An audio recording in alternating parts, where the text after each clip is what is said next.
Wyoming, 1878. A ranch 3 ridges past nowhere. The storm comes in sideways. Rain like buckshot on porch boards. And a giant of a man, 7 feet 2 scarred jaw, ice-gray eyes, stands watching the black. Because something is out there.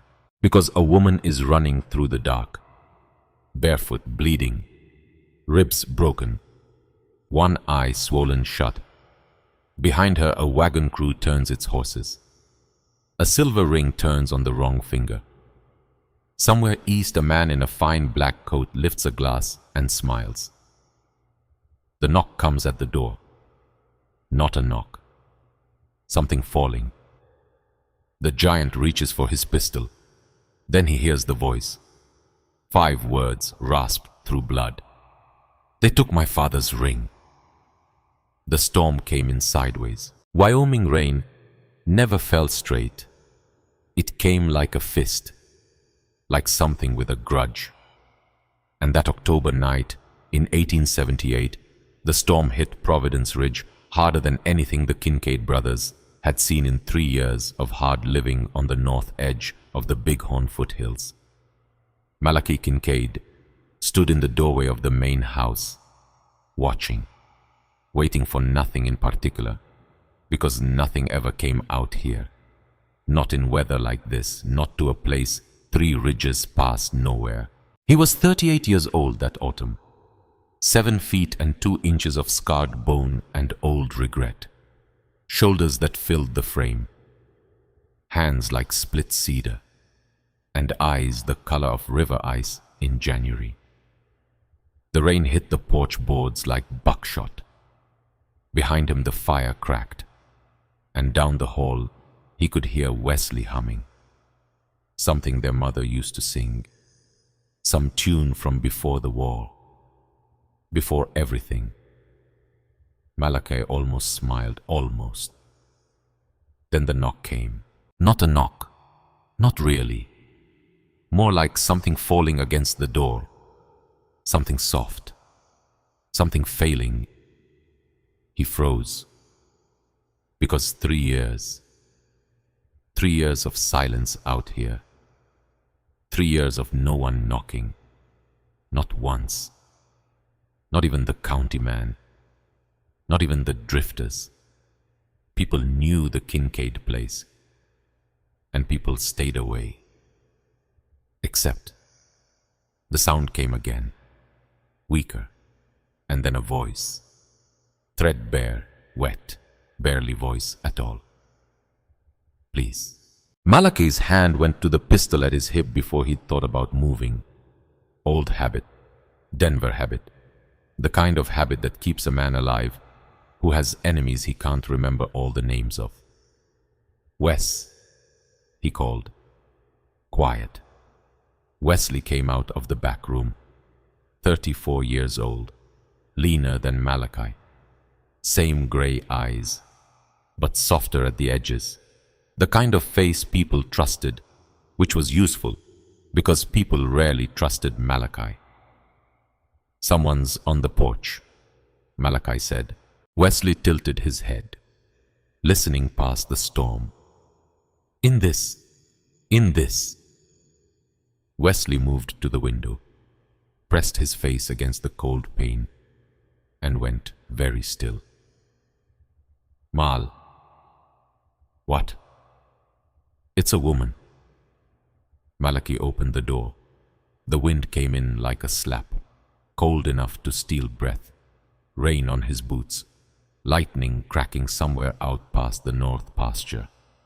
And there, crumpled against the doorframe like a discarded thing, a woman. She was small, or she looked small, because she was folded in on herself, wet through, a dress that had once been blue, hair dark and plastered to her skull, bare feet cut and blackened with mud, one eye swollen shut, her lips split, fresh blood mixing with rainwater.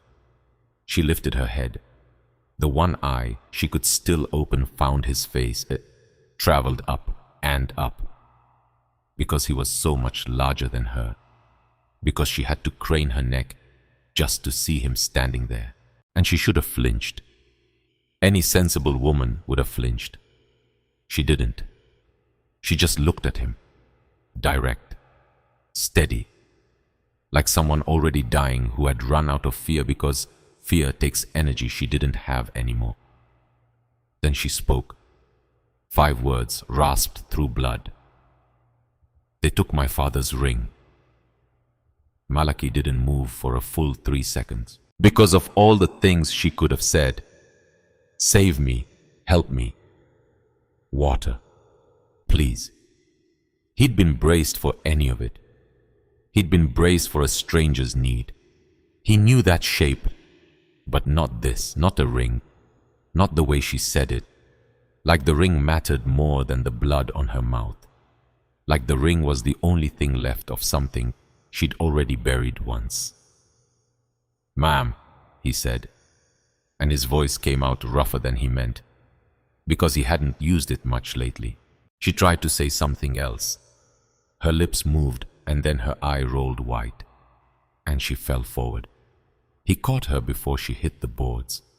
She weighed almost nothing, like picking up a child or a coat. "Wes," he said, quiet, because loud felt wrong. "Get Bart, and get the fire hot." Wesley was already moving. Bartholomew Kincaid was 28 years old, and he did not speak often. He had been a quiet child, and a quiet boy, and now he was a quiet man, not because he had nothing to say, but because he had learned early that most words got you into trouble faster than silence ever did. He came out of the barn with his rifle already in his hand, because when Wesley came running through a storm calling his name, it meant one of 2 things: wolves or worse than wolves. He met his brothers at the porch, saw the woman in Malachi's arms, saw the state of her, and his jaw locked. "Who?" Bart said. 1 word, flat. "Don't know," Malachi said. "Alone, for now." Bart's eyes went past his brothers, out into the black, out into the storm, looking for what might be following. "Bring her in," Wesley said. 4 words, steady. "It's decided." That was Wesley's way. He made calls fast, and he made them clean. And once Wesley said a thing was decided, the Kincaid brothers moved as one animal. Bart backed into the doorway, rifle raised, watching the dark. Malachi carried her over the threshold, and Wesley closed the door against the storm. They laid her on the long table by the fire, because the bed was too soft to work on, and they needed the light. Wesley stripped off her wet shawl first, careful, like he was handling something that might break in his hands, which she might have, because up close she looked like something someone had tried to erase. Bruises on her throat in the shape of fingers, bruises on her upper arms, her ribs. God. Her ribs on the left side moved wrong when Malachi pressed. Broken. 2 of them. Maybe 3. A gash on her forehead that had bled so much it had glued her hair to her skin. Cuts on her hands. Defensive cuts. The kind you get putting your arms up. And her feet. Her poor feet. Bare and shredded. She had run a long way. She had run through brush and creek beds and rock. She had run without shoes. She had run like something was chasing her that would kill her if it caught her, because something had been. "Whiskey, man," Malachi said. Wesley brought it. "Boil water, get the linen strips and the needle." Wesley went. Bart stayed by the door, rifle across his lap now, sitting where he could see the yard through the window slit. Because whatever had run her this far was probably still out there. And Bart had a very particular idea of what to do about that. Malachi looked down at the woman. She was maybe 30 years old, maybe 28. Hard to tell under the swelling. Her face had been pretty once. Might be again, if she lived, and she was going to live. He wasn't sure yet why he was already certain of that. But he was certain. He picked up her hand, small, cold and bare. On her ring finger there was a pale band of skin. Where a ring had been for a very long time. Long enough that the sun had never touched that stripe of her skin. They took my father's ring. He set her hand down, careful. Then he got to work. Wesley worked beside him, handing thread, handing water, wrapping ribs, speaking low. How bad? Bad. She's going to keep. Wesley nodded, like that was that. Because if Malachi said a thing was going to keep, it kept. Malachi stitched the forehead cut himself. Because his hands were bigger, but they were steadier. 12 stitches. She whimpered once in her fever when he pulled the first one. And then she went quiet. He was grateful for that. When the ribs were wrapped and the cuts washed and the fever broth simmering on the stove, they moved her to Malachi's bed. Wesley pulled the quilt to her chin. Malachi built the fire high. Bart still hadn't moved from the window. Anything, Malachi said. Nothing yet. Wolves would be simpler. Would. That was the Kincaid conversation. That was how they talked when they talked at all. Wesley sat down heavy in the chair by the fire, ran his hand through his hair, which was already starting to gray at the temples. Wesley had gone gray early, since their father's funeral 3 years back. It was the kind of gray that never went the other way. Mal, Wesley said. Yeah. She said something at the door. Yeah. She said someone took her father's ring. Yeah. Wesley leaned forward, elbows on knees. Mal, show me her hand. Malachi went cold, because Wesley had noticed too. He walked to the bed, lifted her hand gentle as a bird's wing, held it toward the firelight, the pale band on her finger, the stripe where a ring had lived. Wesley looked at it a long time. Then Wesley looked at his own left hand, at the ring their father had given him. Simple silver band, nothing fancy. Engraved on the inside though, 2 words and a year. Antietam, 1862. There was a matching one on Malachi's hand, and a matching one on Bart's. 3 brothers, 3 rings. Their father, Ezra Kincaid, had put them on their fingers the day before he died, 3 years back in the spring of 1875. He'd been fading fast by then. Old wound from the war never had quite closed. And that last morning he called all 3 boys to his bed, and he'd taken the rings off a black leather cord, and he'd given one to each. You wear these, he'd said. You remember, because a man named Nathaniel Vance saved your father's life at Antietam, and I've owed him for 13 years, and I'll die owing him, which means now you owe him. You, all 3 of you. If ever you find his blood on this earth, you pay it. That had been the last speech Ezra Kincaid ever made. He had died 2 days later. The Kincaid boys had buried him under the cottonwood by the creek, and they had gone west, because Malachi had needed to disappear, because of Denver, because of Thomas Brennan, because of things that couldn't be undone. But they had brought the rings, They always wore the rings. Wesley set the woman's hand down, very careful. "Mal," Wesley said. Malachi didn't answer, because he couldn't, because he was staring at the pale band of skin on her ring finger, and he was trying to breathe. "Mal," Wesley said again. "Steady now. You saw the shape of it." "I saw. Same width, same size. Same." Bart had come to stand behind them now, silent as always, but looking. And Bart saw it too. 3 brothers, 3 rings, and a 4th ring somewhere out in the Wyoming storm. On some other hand, on the hand of a man who had beaten a woman half to death and stripped her father's memory off her finger like it was small change. Malachi stood up slow. Something was starting inside him, something he had spent 3 years teaching himself not to feel.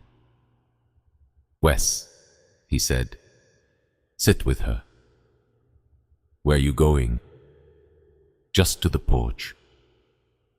Wesley didn't argue. Malachi walked out into the storm. He stood on the boards with the rain hitting his face, and he stared out into the black, toward the east, toward wherever she had come running from. And he thought about his father, and he thought about a man named Nathaniel Vance he had never met. A man who had taken a rifle round through the shoulder at Antietam, so that a scared young private named Ezra Kincaid could stand up out of the mud and live long enough to come home and marry and have 3 sons. He thought about the day their father died. And he thought about the promise. You pay it. He stood in the rain a long time. When he came back inside, he was very quiet. And Wesley did not ask him anything, because he did not need to. She burned for 2 days. The fever took her hard. Wesley kept the broth going. Bart kept the rifle. Malachi kept the watch. She would surface sometimes, come up out of the dark long enough to whisper things. Not words exactly, just sounds. Once she said, "Mother." Once she said, "Don't." Once she said something that sounded like creek. And then she said, "I ran the creek." And then she was gone again. They didn't touch her more than they had to, because Wesley had noticed the bruises, and Malachi had noticed the bruises, and Bart had noticed too, and no one had said the word out loud, because saying it wasn't going to make it any less true. Whatever those men had done to her, they had done a great deal of it, for a long time, and they had done it in a way that would not heal all the way, even after the ribs did. Malachi sat by her bed on the 2nd night, watching her breathe, because that was all he could do. He had done more than his share of killing in his time, and he had done more than his share of hurting. He had put a man in the ground in Denver 8 years back, and he still saw that man's face in the corner of every quiet room. Thomas Brennan, 24 years old, wife and 2 little girls, died 3 days after the fight without ever waking up because Malachi had hit him wrong. That was the sentence Malachi carried, because I hit him wrong. 3 years of hiding in Wyoming had not made the sentence any lighter. And now, here was this woman, and she had knocked on his door, and her father had saved his father's life, which meant God, if God was still speaking to Malachi Kincaid, was speaking now. He put his big hand very gently on top of hers on the quilt. "You're going to live," he said, quiet, because she couldn't hear him, because it was only for himself. "You're going to live, and we are going to get your ring back, and whoever took it is going to answer for taking it." She stirred a little, just the smallest turn of her head, and then she was quiet again. She opened her eye on the third morning. The one eye, the one that could still open. Malachi was at the table, cleaning his rifle. Not because it needed cleaning, because a man needs something to do with his hands when he can't leave a room. He didn't notice at first.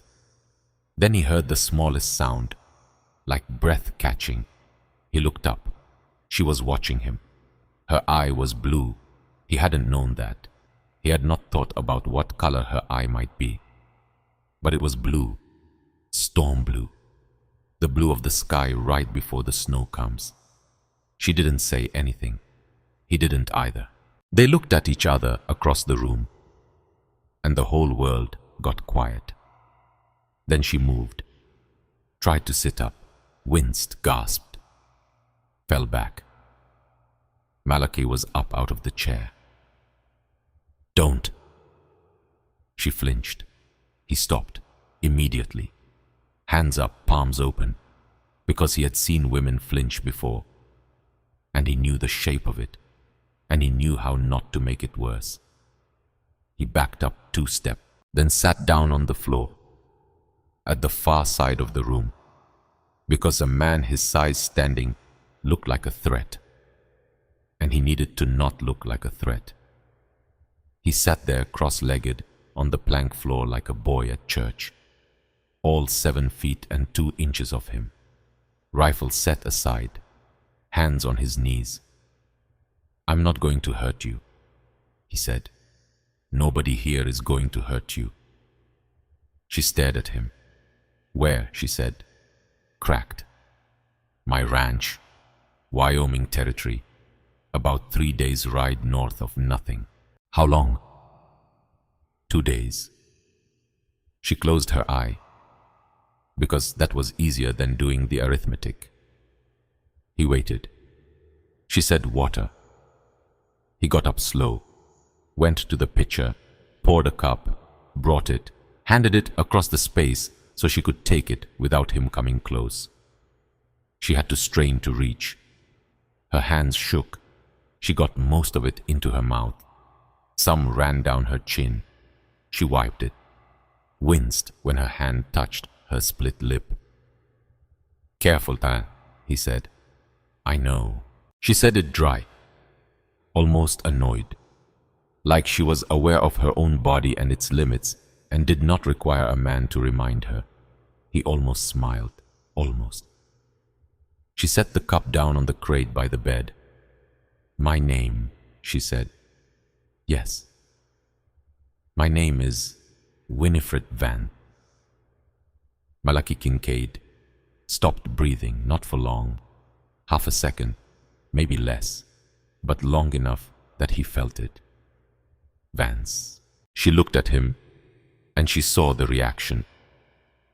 Because whatever else had been broken in her, the last 4 months, her eyes still worked, and her mind still worked, and she had spent enough of her life reading men's faces to survive by it. "You know that name," she said. "I know it." "How?" He didn't answer, because he needed a moment, because his father was in the room with him, because Ezra Kincaid was standing at Malachi's shoulder, telling him this was it, boy. This is it. This is the debt. "Miss Vance," he said, "was your father's name Nathaniel?" Her eye went wide, the good one, wide and wet. "Yes." "Was he a corporal in the Union Army?" "Yeah." "Was he at Antietam?" She started to cry, very quiet, because she was too weak to sob, just water sliding sideways out of one eye onto the pillow. "Yes," she said. "Yes." "How do you know that?" Malachi stood up. He crossed the room slow, not close enough to threaten, but close enough that she could see him clearly. He held up his left hand, the silver ring on his 4th finger. He turned it so the inside of the band caught the light from the window. She read it. Her lips moved, shaping the word. "Antietam." "My father, sir." Malachi said, was named Ezra Kincaid. He took a musket ball in the leg at Antietam. He would have died in the mud, except a corporal from the 19th Massachusetts stood up in the middle of the barrage and dragged him behind a stone wall.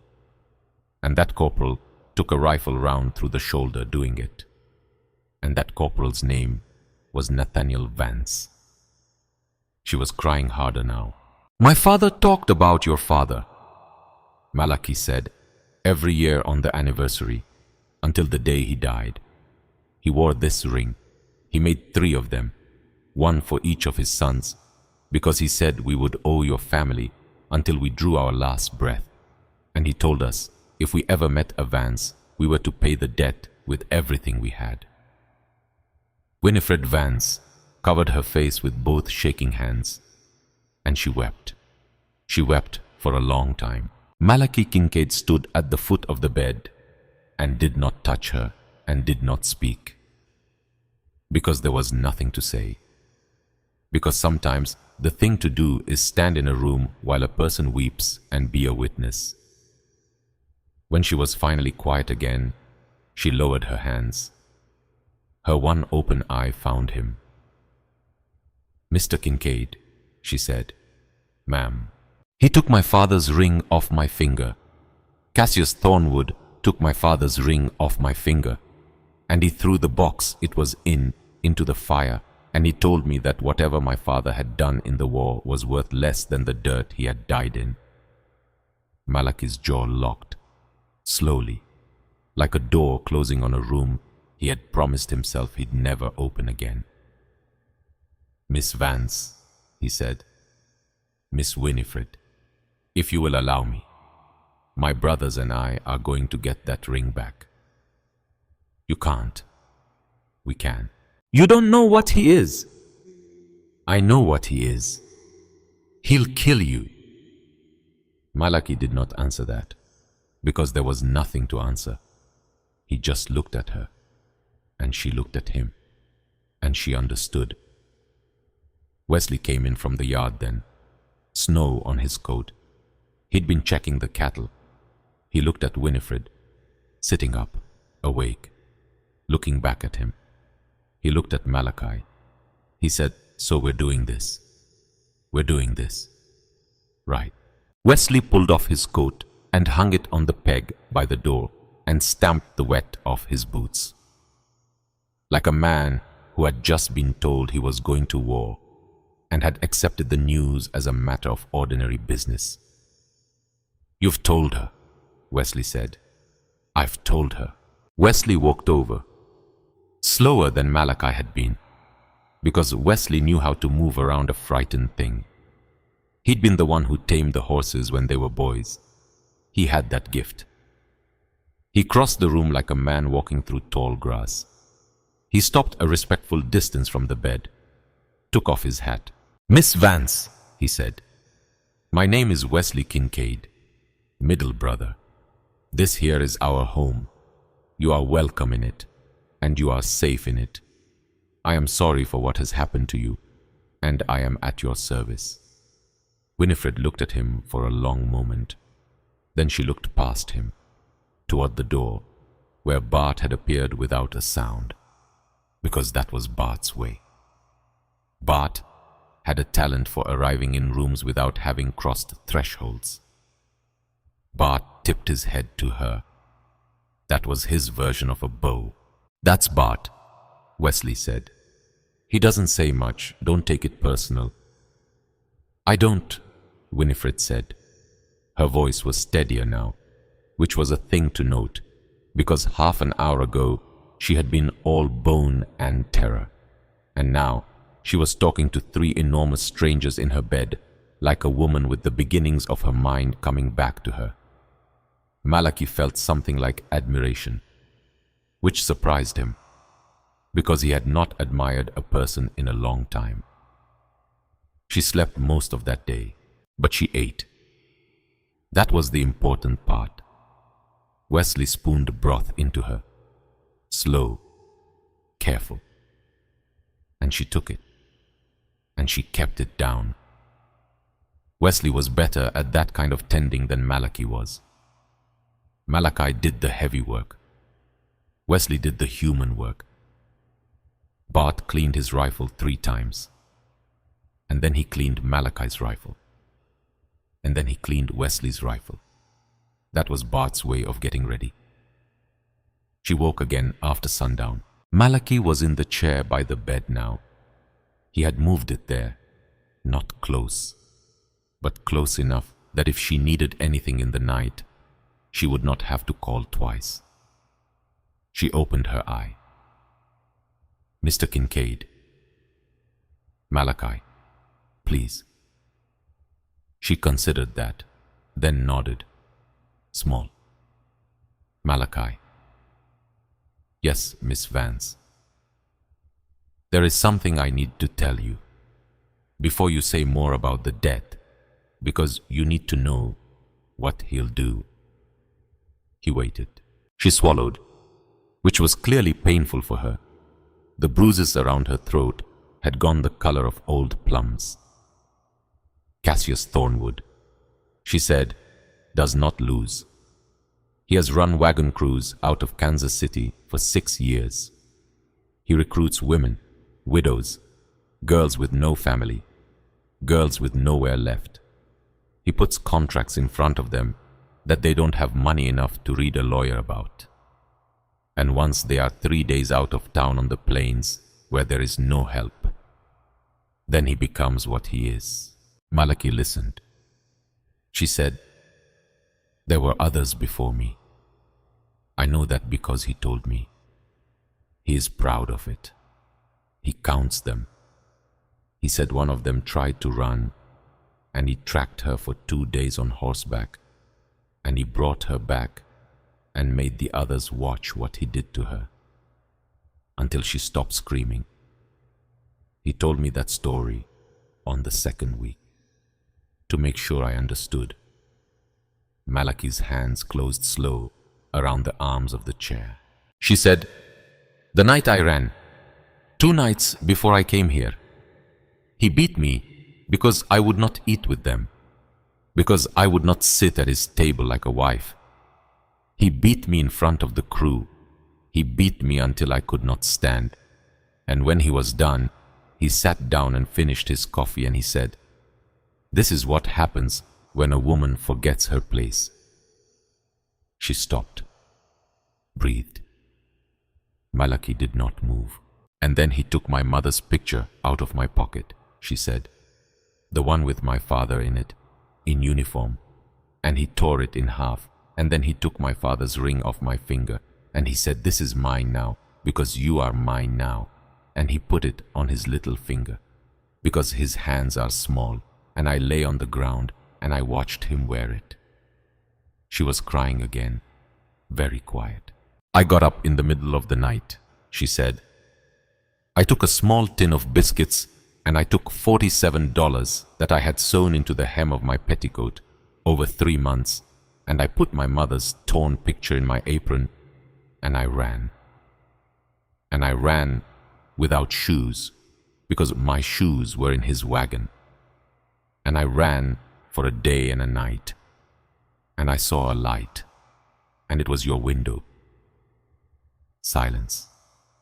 The fire popped. Malachi said, $47. She looked at him, not understanding the question. You saved $47, he said, in secret, from a man who counted every coin. Yes. How? A penny at a time. Malachi closed his eyes. Because a woman who could save $47 a penny at a time, while a man like Cassius Thornwood counted every coin, was not a woman who had been broken. Bent maybe, beaten certainly, but not broken. He opened his eyes. Miss Vance, he said, we are going to get that ring back, and we are going to get more than that back. She looked at him a long moment.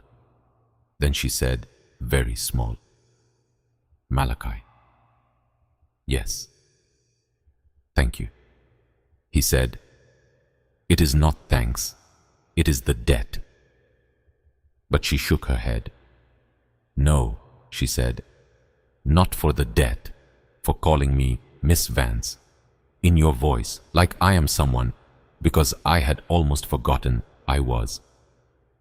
Malachi Kincaid did not know what to say to that. So he said nothing. He just sat in the chair by the bed until she was asleep again. And then he sat there a while longer. On the fourth morning, she was strong enough to get out of the bed. Barely. Wesley helped her to the chair by the fire, draped her in a wool blanket that had been their mother's. She sat quiet a long time, watching the fire. Then she said, "How many of you?" Wesley was at the stove. "3," he said. "Just us 3. "And how many of them?" she said. "Would you guess?" "How many?" "Cassius, Silas Wren, Coleman, Halstead, Ashcroft, Boone, and Corwin. 7. She said the names like reading a ledger. "But Coleman is soft. He has been trying to leave for a month, and Ashcroft, Tommy Ashcroft, he is young. He was a farm boy last year. He doesn't know yet what he is a part of. If someone spoke to him plain, he might come across." Wesley set down the wooden spoon. He turned around. "Miss Vance," he said, "how long have you been counting?" She looked at him. 4 months, she said. "Every night, every one of them, their weaknesses, their patterns, the way each of them holds his rifle, who gets drunk fastest, who watches the road, who watches me." Wesley nodded slow. "Because you were going to run. Because I was going to run. You had a plan. I had many plans. None of them included coming to us. None of them included living." There was a silence. Then Wesley picked up the spoon again, stirred the pot, because it was easier to look at the stew than at her. "Well," he said, quiet, "you are alive, and we are here, and it looks like the plan changed." Bart, from his post by the window, said one word: "Wind." Wesley looked up. "What kind?" "North wind, freezing hard." "How long you make it?" 3 days, then snow." Winifred Vance turned her head slowly to look at Bart, and then at Wesley. "You can tell how long the storm will be." "Wes can," Bart said. "How?" Wesley shrugged. "Our mother could. Bones or something. I don't know. She just knew, and I got a piece of it. Not much, but some." Winifred stared at him. Then she said quiet, "My mother could too." Wesley looked up. She was looking at the fire again. She said it was her grandmother's gift, passed through the women. She said it skipped me, but she said it might come back in a daughter. She smiled, small, sad, because her lip cracked when she did. Which does not matter now, because I have no daughter. Wesley did not answer that, but he set a bowl of stew down beside her, and he said, "Eat, ma'am. Storm's coming. Get your strength." She picked up the spoon. Her hand shook, but she ate. That night, Malachi walked the fence line, because he needed to move, because he could not sit still with her under his roof and her father's ring on Cassius Thornwood's little finger. The wind was already climbing. Bart had it right. 3 days maybe, then snow. He stood at the north corner of the pasture and looked out toward Providence Ridge, toward the town, where somewhere right now Cassius Thornwood was probably drinking, and probably telling a story, and probably wearing that ring. Malachi closed his hand into a fist. Slow. He had not made a fist like that in 8 years. Not since Denver. Not since Thomas Brennan. He unclenched it because he had promised himself. He had promised himself in the mud outside, that Denver saloon with 2 men's blood on his hands and a 3rd man dying in the alley behind him. He had promised himself that Malachi Kincaid was going to disappear, and that whatever he became after that, whatever he built, whatever he made, whatever he was, it was not going to be that man again. He had come to Wyoming to bury that man. He had brought his brothers with him, and for 3 years it had held. For 3 years, and now he looked at the sky, the clouds coming in low over the bighorns, building, piling. "Pa," he said, out loud to the wind, which was foolish, because his father had been in the ground for 3 years, because his father could not hear him, except his father had said, "If ever you find his blood on this earth, you pay it." And his father had known his sons. His father had known Malachi. His father had known what it would cost. Malachi Kincaid walked back to the house in the dark, and he went inside. And he sat by the bed of Winifred Vance until sunrise. He did not sleep. But then, he had not really slept in 8 years. She woke at first light. The one good eye opened, found him. "You stayed." "I stayed." She was quiet a while. Then she said, "Malachi." "Yes." "When you go for him." "Yes." "Take me with you." He looked at her in the low light, her one open eye, the bruises going yellow at the edges now, which meant they were finally healing. Her hands folded on the quilt like a woman at prayer. "Miss Vance," he said, "you can't yet ride." "Not yet." "Not for weeks." "Not for weeks. But when I can, take me with you." He didn't answer right away, because a soft man would have said no, would have said, "You rest, ma'am, I'll handle it, ma'am," would have wrapped her in wool and set her by a fire and made her decisions for her gentle kind, and without ever once asking what she wanted. A soft man would have done that. Malachi Kincaid was not a soft man. "When you can ride," he said, "you ride." She nodded once, small, satisfied. Then she closed her eye, and she slept. Wesley came in later, set a cup of coffee at Malachi's elbow, sat down opposite, studied his older brother's face a long moment. "You didn't sleep." "No." "You look like death." "I feel like the debt." Wesley took a long, slow sip of his own coffee, then said, "Mal." "Yeah. When we ride together, all 3. "I know." "Bart's already going to want to go alone." "He's going to want to." "He isn't going to." "No. Because we ride together. We ride together." They sat with that a while. Then Wesley said, "Storm's holding off 2 more days. I read it wrong the first time. It's slower than I thought." Malachi looked at him, because Wesley never read the weather wrong. Wesley shrugged, uncomfortable, would not meet his eye. "You read it wrong because I've got a lot on my mind, Mal, that's all." But it wasn't all, because Wesley did not misread the weather.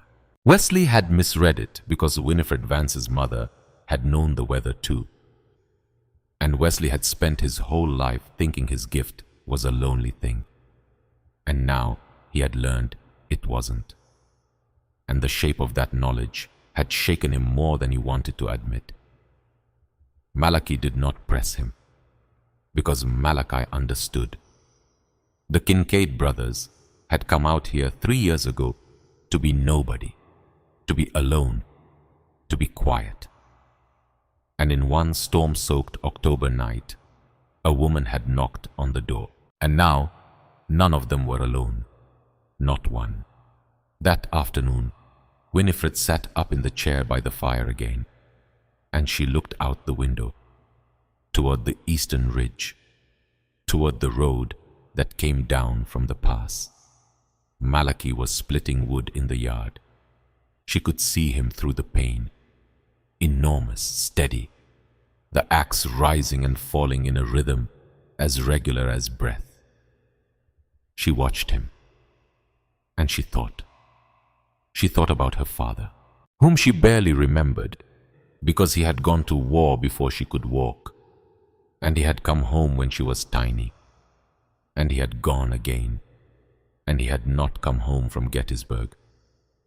She thought about her mother, who had raised her alone, who had taught her to bake bread, who had died 3 years ago of a fever in Kansas City alone, while Winifred was working a boarding house 2 streets over and had not been called for until it was too late. At least, that was the story Winifred had been told. That was the story that fit. Except a small quiet thing had begun to move in the back of Winifred Vance's mind since she had heard Cassius Thornwood's name in her own mouth again. Since she had said the words out loud in a warm room in front of a scarred giant.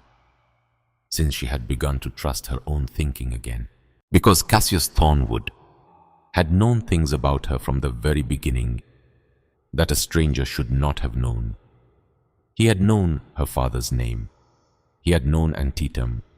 He had known her mother's name, though he had pretended not to. He had known that Winifred had no living family. He had recruited her out of Kansas City. He had recruited her by name, and she had been so tired and so poor and so alone that she had not thought to ask at the time how a stranger from a wagon crew knew who to ask for.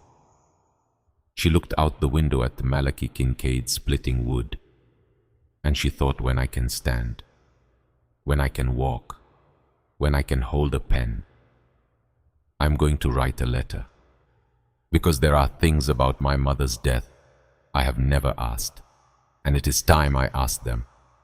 She pressed her hand against the cold glass. Outside, the axe rose and fell, and the wind out of the north began to climb. The snow held off 4 more days, which was long enough for Winifred Vance to walk from the bed to the fire without holding on to a wall. Long enough for the swelling around her left eye to go down. Enough that she could open it again, not fully, but enough to see out of both eyes for the first time in a week. And long enough for the letter. She wrote it on the 5th morning, sitting at the long table by the window. Wesley had put a wool shawl over her shoulders and a cup of coffee at her elbow, and he had said, "Take your time, ma'am." And then he had gone out to the barn. Because Wesley knew when to leave a room, she held the pen a long time before she wrote. Because who do you write? Because who do you ask? Because her mother had been in the ground 3 years, and Winifred had cried at the grave, and Winifred had said goodbye. And a grown woman does not dig up graves. A grown woman does not go looking for a mother she has already buried. Except Cassius Thornwood had known her father's name, and Cassius Thornwood had known where to find her.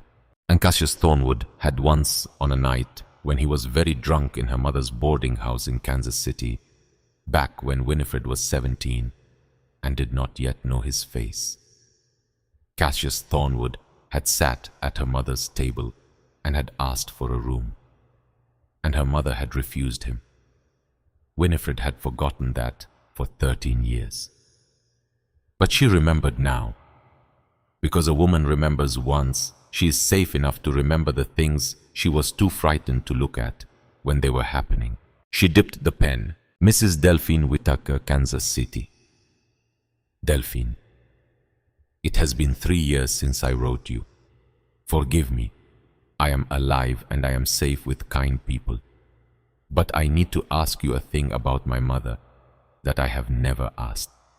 I need to ask you what she died of, what she really died of, because you were her friend, and because you were with her the last week, and because if what I now suspect is true, then I have questions that only you can answer.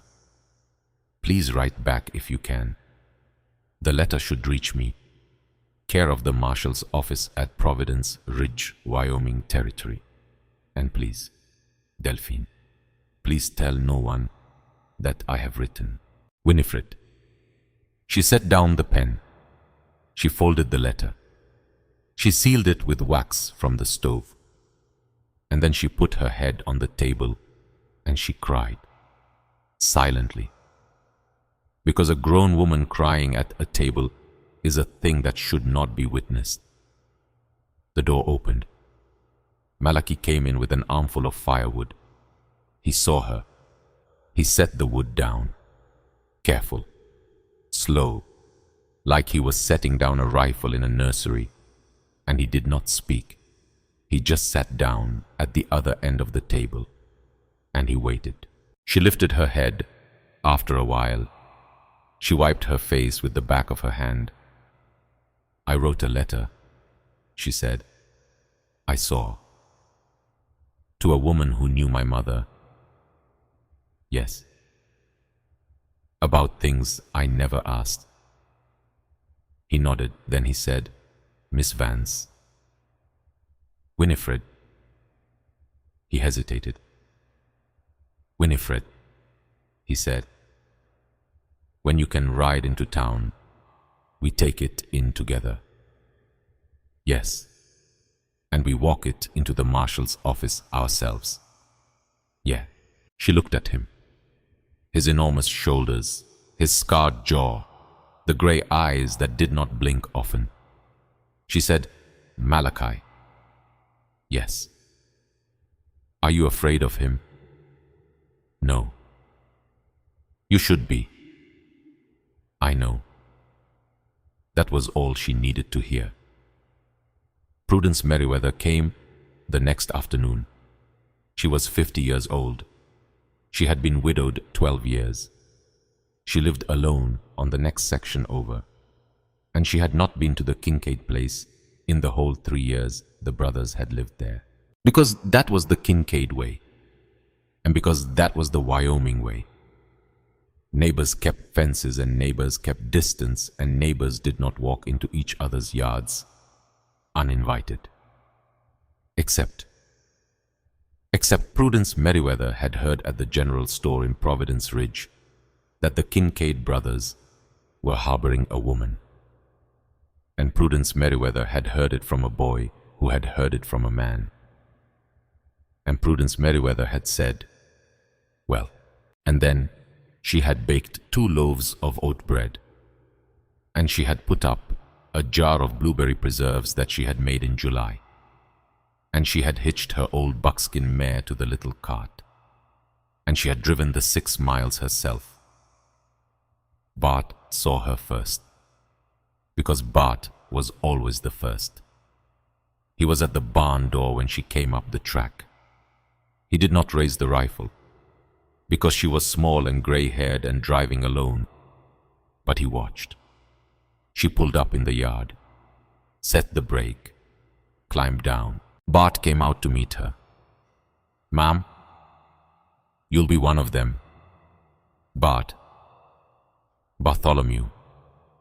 Yes, ma'am. Prudence Merriweather. I have the section east. My husband knew your father a little. Not much, enough to nod.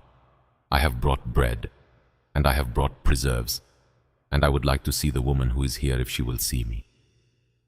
Bart considered that. Then he said, I'll ask. Please do.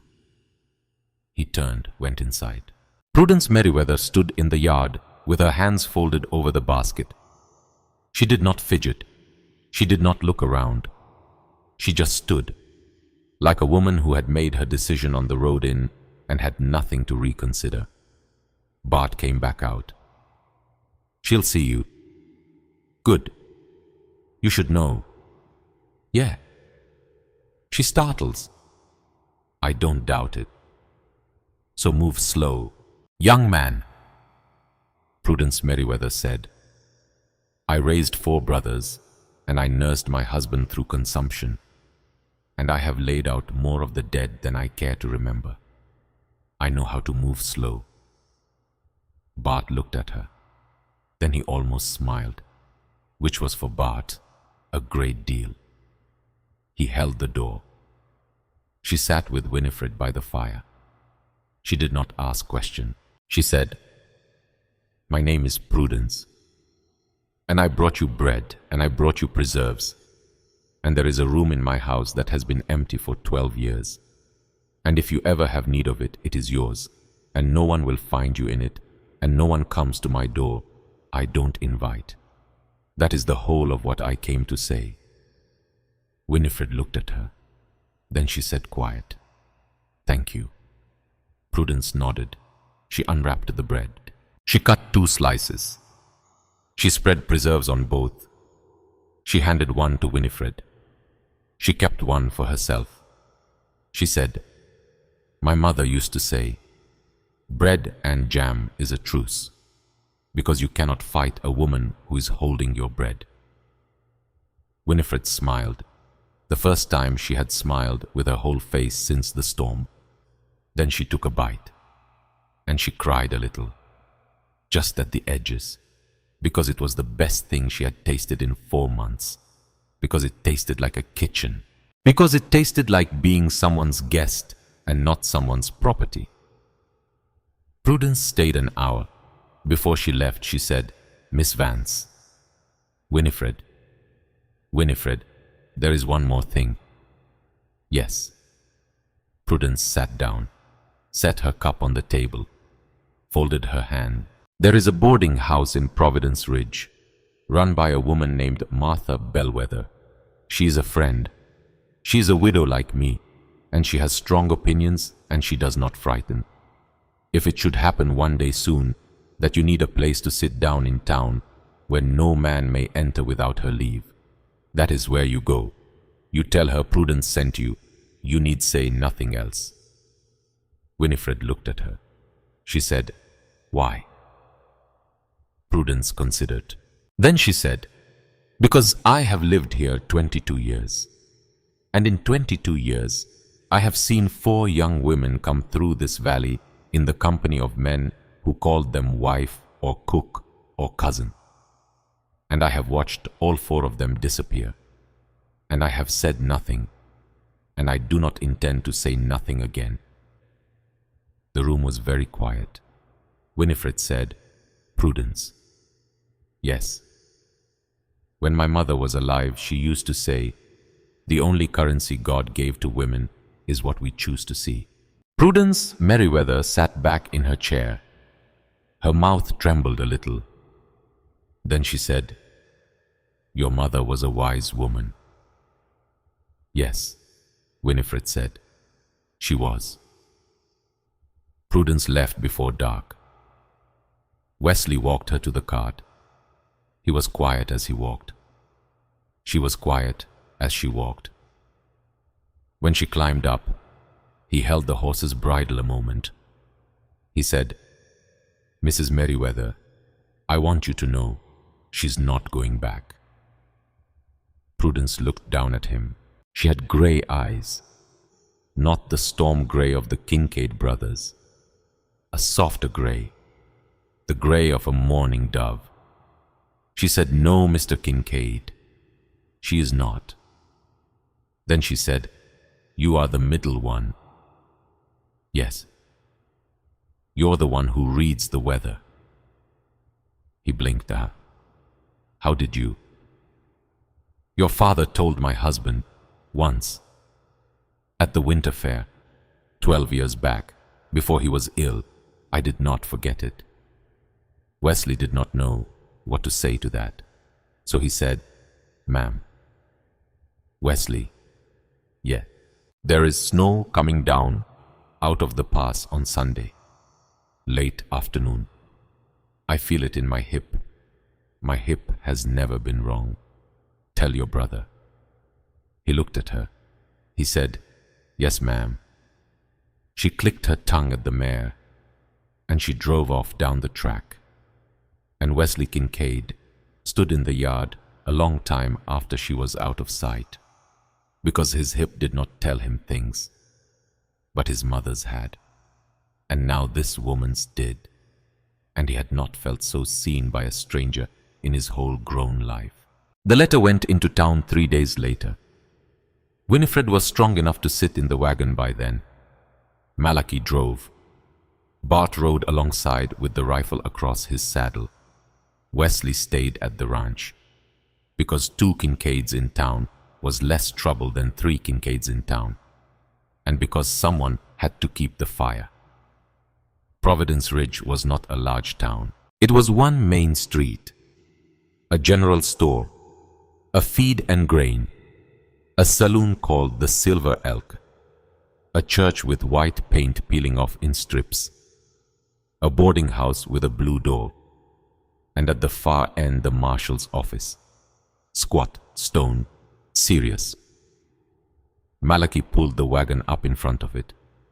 Every head on Main Street turned, because a Kincaid in town was already a matter of note, and a Kincaid in town with a strange woman was a matter of gossip, and a Kincaid in town with a strange woman who had a healing gash across her forehead was a matter of story. Malachi did not look at any of them. He climbed down, came around the wagon, held up his hand. Winifred took it. She stepped down, slow, because her ribs still complained, but she stepped down under her own power, and she stood on the boards of the Providence Ridge Marshal's office with her chin lifted. Bart tied off the horses. They went inside. Marshal Duncan Halloran was maybe 55, iron hair, a jaw like a shovel. He had been Providence Ridge's marshal for 11 years, and he had buried more men than he had arrested. He looked up. He looked at Malachi. He looked at Winifred. He said, "Malachi, Duncan, been a while. Been a while. This the lady. This is Miss Vance." Halloran stood up, removed his hat, set it on the desk. He said, "Miss Vance, ma'am, I have heard in the last 3 days 4 different stories about you, from 4 different men. Would you sit down and tell me the 5th story? Which will I expect be the true one?" Winifred sat, and she told him everything, not for public consumption, not for a jury, just for one man in a small stone office with a badge on his chest. She told him about Kansas City, about the advertisement, about the wagon crew, about Cassius Thornwood, about the 4 months, about the beating, about the ring. Halloran did not interrupt her once. When she was done, he sat still a long moment.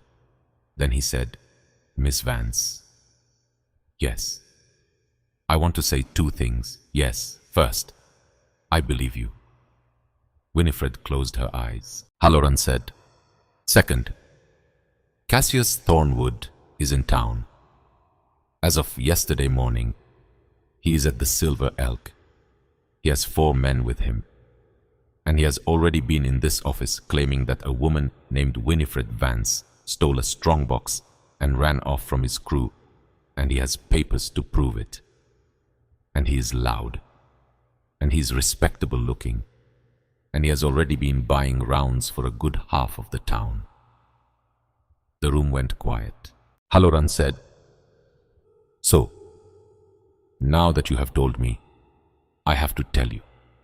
The territorial judge does not come through here until the 2nd week of December. That is 60 days from today.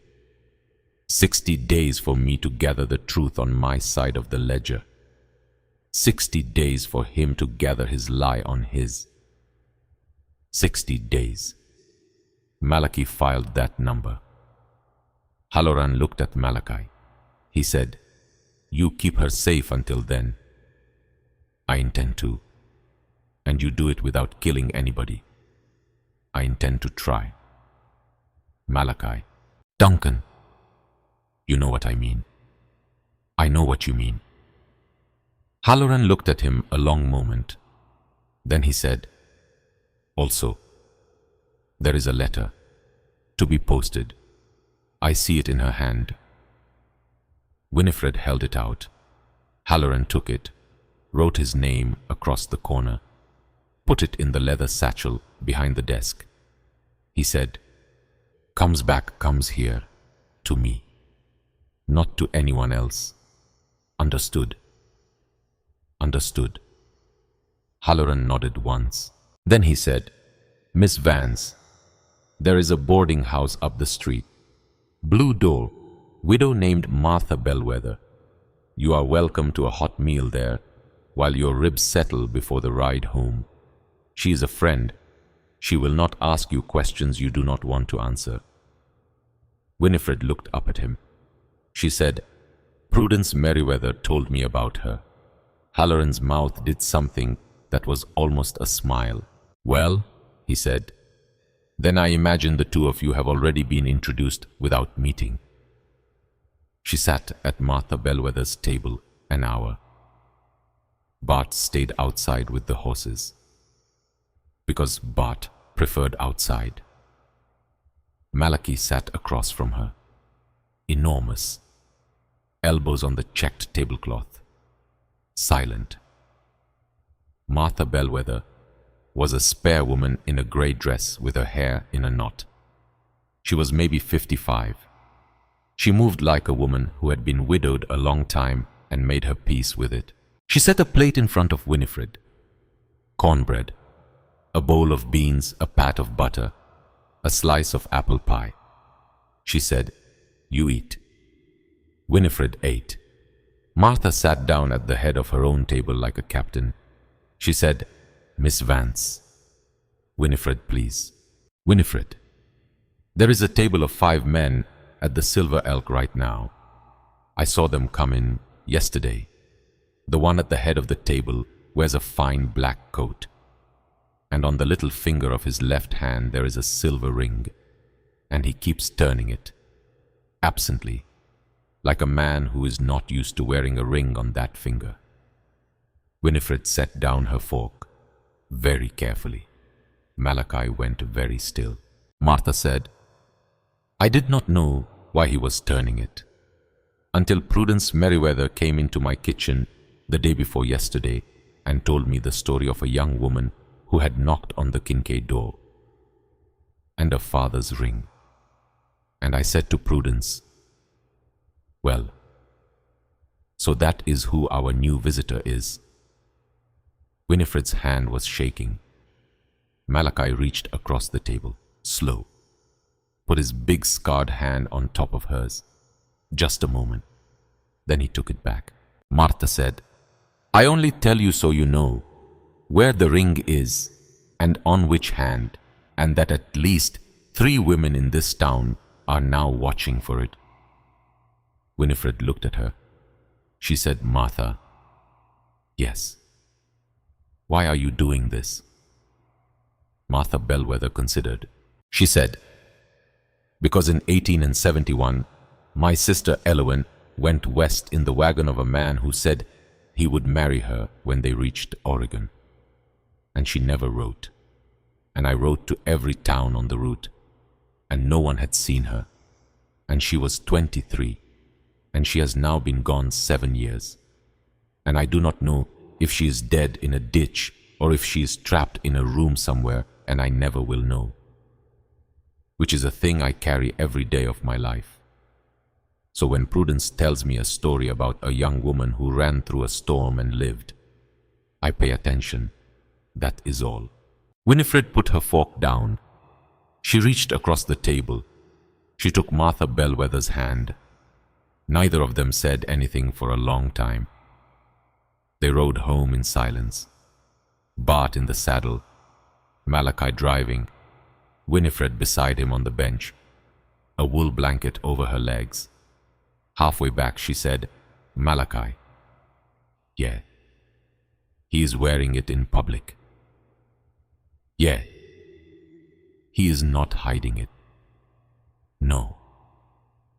"Because he does not think anyone will make him give it back." "No." She was quiet a while. Then she said, small, steady, "He is going to be so surprised." Malachi looked at her sidelong. She was staring straight ahead down the road, her chin lifted, and her one still bruised eye, dry, clear, and cold as any winter he had ever ridden through. He said nothing, but something in his chest that had been asleep for 8 years turned over. Not romance. It was not that yet. It was too soon for that. And Malachi Kincaid was too old and too careful and too aware of what he was and what he was not to let himself think it was that. It was something else. It was recognition. Because he had spent his adult life around fighters. And he knew when a fighter was about to stand back up, no matter how bad they had been hit. Winifred Vance was about to stand back up. The snow came Sunday afternoon, just like Prudence Merriweather had said. Late afternoon. A fine dust at first, then real, then heavy, then blowing sideways. Winifred stood at the window watching it. Wesley came in stamping his boots. "Cattle are all in the low pasture," he said. "Barns tight. We'll ride it out." "How long?" 2 days, then a break, then more. Winifred looked at him. "Wesley." "Yes, ma'am." "You read the weather?" "Yeah." "Your mother did too?" "Yeah." She hesitated. Then she said, "Mine could tell when someone was lying." Wesley took his hat off. Slow, he said, "Ma'am." "Winifred." "Winifred, I want you to know, it runs in the women mostly. What we get, the gift. When it comes down through us, we get pieces, weather. Sometimes finding lost things, sometimes knowing when a baby's coming. But the strong ones, the clear ones, that was always the mother's." Winifred nodded. Then she said, "My mother knew Cassius Thornwood was a liar the first night he came to our boarding house. She refused him a room. She said to me later, 'That man's mouth does not match his eye.'" Wesley said nothing. Winifred said, "I did not remember that. I forgot it for 13 years, because I was 17 and I did not understand. But I remembered it last week, in your firelight, when I said his name out loud." She looked at Wesley. "My mother knew," she said. "My mother knew who he was, from the beginning." Wesley set his hat on the peg. He came to stand beside her at the window. He said, "Winifred." "Yes." "You wrote your letter to Kansas City yesterday." "Yes." "And in that letter, you asked what she died of." She turned her head, looked at him. He was watching the snow, not her. He said quiet, "I want you to know that the day the answer comes back, whatever it says, you will not be alone in the room." Her breath caught. She said, "Wesley." "Yes." "How did you know?" He did not turn to look at her. He said, "Because I felt it, on the wind, 2 days ago, when you sealed the letter. There was a shift. I did not know what it was, but I know now." He looked at her then, gray eyes, level. "You already suspect," he said. "Yes." "You have suspected for a while." "Yeah." "Then when the letter comes, we will be ready." She nodded. She did not cry. Not this time. She just looked back out at the falling snow, and she said, "Then we wait for the letter." Yes. And for Sunday? Yes. How many Sundays? Wesley did his silent calculation. 6, maybe. Before the judge, Winifred said, "Quiet." 6. The letter came on a Tuesday. 19 days later, Marshal Duncan Halloran rode it out himself, through 6 inches of new snow, because he had said the letter would come to him, and only to him, and because Duncan Halloran was a man who kept his word. He handed it to Winifred at the kitchen table. He took a cup of coffee. He did not leave, because he had opinions about what a woman does when she opens a letter about her mother's death, and one of those opinions was that she should not do it alone in a room. Malachi stood by the window. Wesley sat across from her. Bart leaned against the doorframe. Winifred slid her thumb under the wax. She read. Her hands did not shake. Her face did not move. She read the whole thing. Then she folded it carefully and set it on the table. She said, "Marshal." "Ma'am." "Delphine Whitaker was my mother's closest friend. She was with her the last week." "Yes." "My mother did not die of a fever." The room was still. "My mother," Winifred said, "was found at the bottom of the back stairs of her own boarding house. She had gone to bed well. She had eaten a full supper. She had that afternoon refused a room to a traveling man who called himself Silas Wren." Malachi did not move, because he knew that name. Silas Wren was one of the 7 Cassius Thornwood men Winifred had counted for him. Winifred said, "Delphine did not think much of it at the time, because my mother was 52 and the stairs were steep and old women fall, but—" She took a breath. "But 3 months later, when the boarding house was being sold to settle her estate, Delphine found a note in the kitchen drawer. It was written in my mother's hand, and it said, 'If anything happens to me, ask about Cassius Thornwood.'" The kitchen was so quiet, Winifred could hear the fire. She said, "Delphine did not know who Cassius Thornwood was, so she asked no one, and she kept the note. And she said, in this letter, that she has kept it in the drawer of her own kitchen for 3 years, and that she is sending it to me, folded inside this envelope." She unfolded the second slip of paper. She looked at it. Then she set it down on the table. Her mother's handwriting. "If anything happens to me, ask about Cassius Thornwood." Malachi crossed the room. Slow.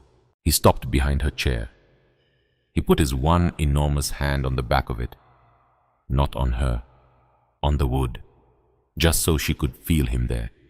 She reached up, without looking, and put her small hand on top of his large one, and she said quiet, "He killed her." "Yes," Malachi said. "He killed her because she refused him." "Yeah, and then he waited." "Yes." 3 years. "Yes. And then he came for me." "Yes." Duncan Halloran set his coffee cup down very carefully. He said, "Miss Vance." "Yes." "With your permission, I will take that note, and I will lock it in my office safe, and I will testify to its provenance in December, and I will put Cassius Thornwood on trial for the murder of your mother, in addition to everything else." She did not answer right away. Then she said, "Yes, Duncan." She said, "Take it and keep it safe." Halloran took the paper, folded it in a clean handkerchief, slid it into his coat pocket, buttoned the pocket, patted it once. Then he stood up. He said, "Kincaid." "Duncan, he is going to know." "When?" "Soon."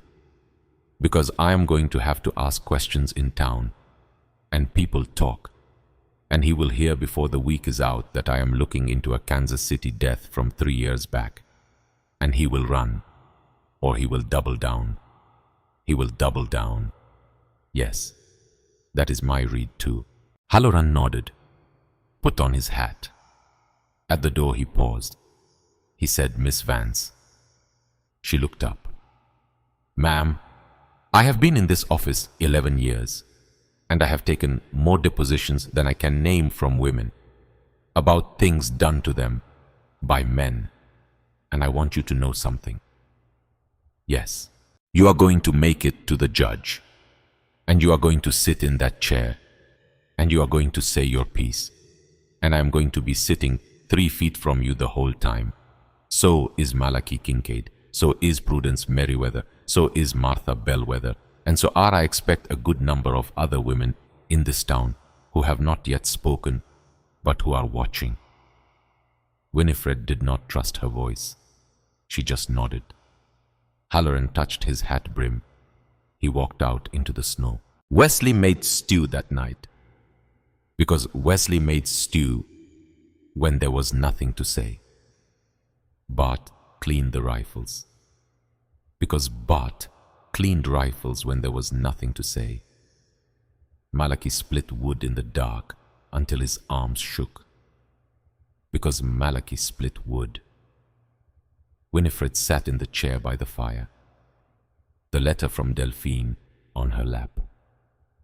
Her mother's note folded away in the marshal's safe 5 miles down the road. She did not weep. She had done her weeping in Kansas City 3 years ago at a grave that had turned out to be a lie. And she did not have any left for tonight. What she had instead was a very quiet, very slow anger. The kind that does not need to shout. The kind that has already begun to plan. She sat there until the fire burned low. And then she stood up. And she walked to the shelf where Wesley kept the paper and the pen. And she sat down at the long table. And she wrote out from memory the names Cassius Thornwood had told her over 4 months. Every crew member, every past cook, every town, every complaint, every boast, every drunk story he had ever told her when she had pretended to be listening while she counted pennies in her hem. She filled 4 pages. She dated them. She signed them. And when she was done, she set them in the middle of the table where the marshal could take them next time he came out. Then she went to bed. And for the first time in 4 months, she slept the whole night through. Bart Kincaid did not sleep. Bart Kincaid sat by the window with his rifle across his knees and watched the road come down out of the pass and let himself think. Bart Kincaid was not a talker. Bart Kincaid had, in 28 years, said fewer words than most men say in a week. This was well known in the family, and it did not bother him. But Bart Kincaid was not stupid. Bart Kincaid had noticed over the last 20 days that his older brother Malachi had begun to stand up when Winifred Vance entered a room. Not always, not obviously, but sometimes a shift of weight, a small turn like a man orienting to something. Bart Kincaid had also noticed that Malachi had 3 times in the last week laughed, not out loud, just at the edges of his mouth. Twice at things Winifred had said. Once at something Wesley had said about Winifred. Malachi had not laughed. Not once. Not since Denver. For 8 years. Bart considered this. Then Bart made a decision. Bart Kincaid decided that he was not going to say anything about it. Ever. To anyone. Not to Wesley, not to Malachi, not to Winifred, but that he was also personally going to make sure that Cassius Thornwood did not come within 1 mile of the woman his older brother was starting to become a whole man around. Because Bart Kincaid was not sentimental. But Bart Kincaid understood arithmetic. And when your older brother, who has been carrying a dead man on his back for 8 years, finally has a reason to set that man down, you do the math, and you do what needs doing. Bart cleaned his rifle again. The snow kept falling. The next Sunday, Reverend Elias Thornwood arrived in Providence Ridge. He came alone, in a plain black coat, on a plain grey horse. He rode into town at midday, and he tied his horse at the little peeling white church, and he walked inside. Nobody knew who he was. He unlocked the church with a key that did not match any door in Providence Ridge, because he was 70 years old, and he had been carrying his own church key on a leather thong around his neck for 45 years out of the habit of a life. And he unlocked the church door because it was Sunday, and because he was a minister, and because that was what one did. He walked in. He looked at the altar. He knelt. And he prayed. Nobody in town saw him do it. Only the pastor, who was in the back room finishing his sermon, a young man named Reverend Josiah Coulter, who came out of his little office to find an old man in a black coat kneeling in his empty church. Coulter stood a moment. Then he said, "Gentle brother, can I help you?" Elias Thornwood raised his head. He was a tall man, or had been. Now he was folded in on himself with age. His hair was white as clean linen. His hands were spotted. His eyes were very tired. He said, "My name is Elias Thornwood." Coulter said, "Reverend, I know that name." Elias smiled, small, bitter. "You know it from the papers, perhaps 20 years ago, when I still had a congregation." "Yeah." "Well," Elias said, "I have come to warn you, because my son is in this town, and I have come to make sure that this time, I do not stay silent." Reverend Coulter stared at him. Then he sat down in a pew, slowly. He said, "Reverend Thornwood, I am going to make coffee, and you are going to tell me, whatever it is, that you have come to say." And Elias Thornwood, who had not told anyone the whole story for 15 years, sat down in a pew of a strange church, and began. He talked for 2 hours. He talked about a girl named Ruth Ashford in Nebraska Territory in 1863.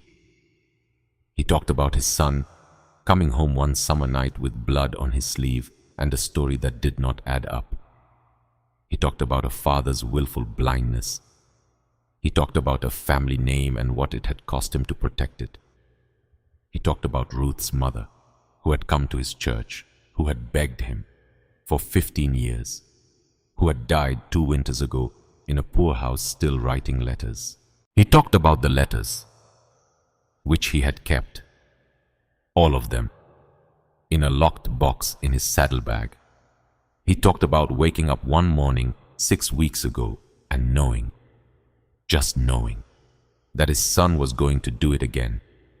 He talked about riding, for 6 weeks alone, an old man on a grey horse, following rumor, following the whisper of a wagon crew, following a name in a general store ledger in Cheyenne, following it to Providence Ridge, Wyoming, where his son now sat at a table in the Silver Elk Saloon, drinking, wearing another man's ring on his little finger. When Elias Thornwood was finished, Reverend Josiah Coulter sat very still in the pew. Then Coulter said, "Reverend Thornwood, Elias, there is a woman in this town, newly come, staying out at the Kincaid place, bruised half to death, and she is here because of what you have just described."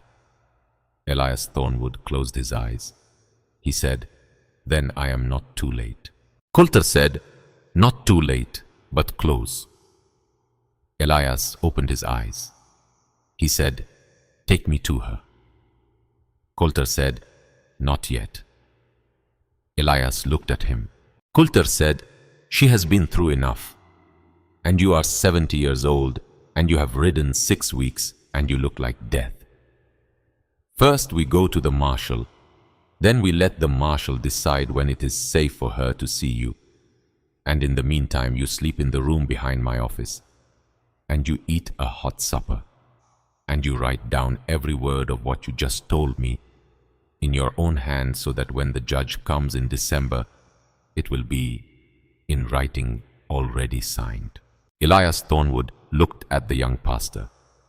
And Elias Thornwood, who had for 15 years been the man in the room who was in charge and had used that 15 years so poorly, bowed his old white head. He said, "Yes, brother, yes." The news reached the Kincaid Ranch the next morning. Duncan Halloran rode out himself, because he did not trust the news to any other rider. He sat at the Kincaid kitchen table, and he told them about the old man, about the confession, about the letters, about Ruth Ashford. Winifred sat very still. She said, "His father, yes. His father is here, yes. And his father is willing to testify against him, yes, for a girl named Ruth Ashford in 1863. Yes." Winifred looked at Malachi. Malachi looked back. She said, "Quiet, Malachi. It is not only me." He said, "It was never only you." She said, "How many?" He said, "I don't know. I would guess many."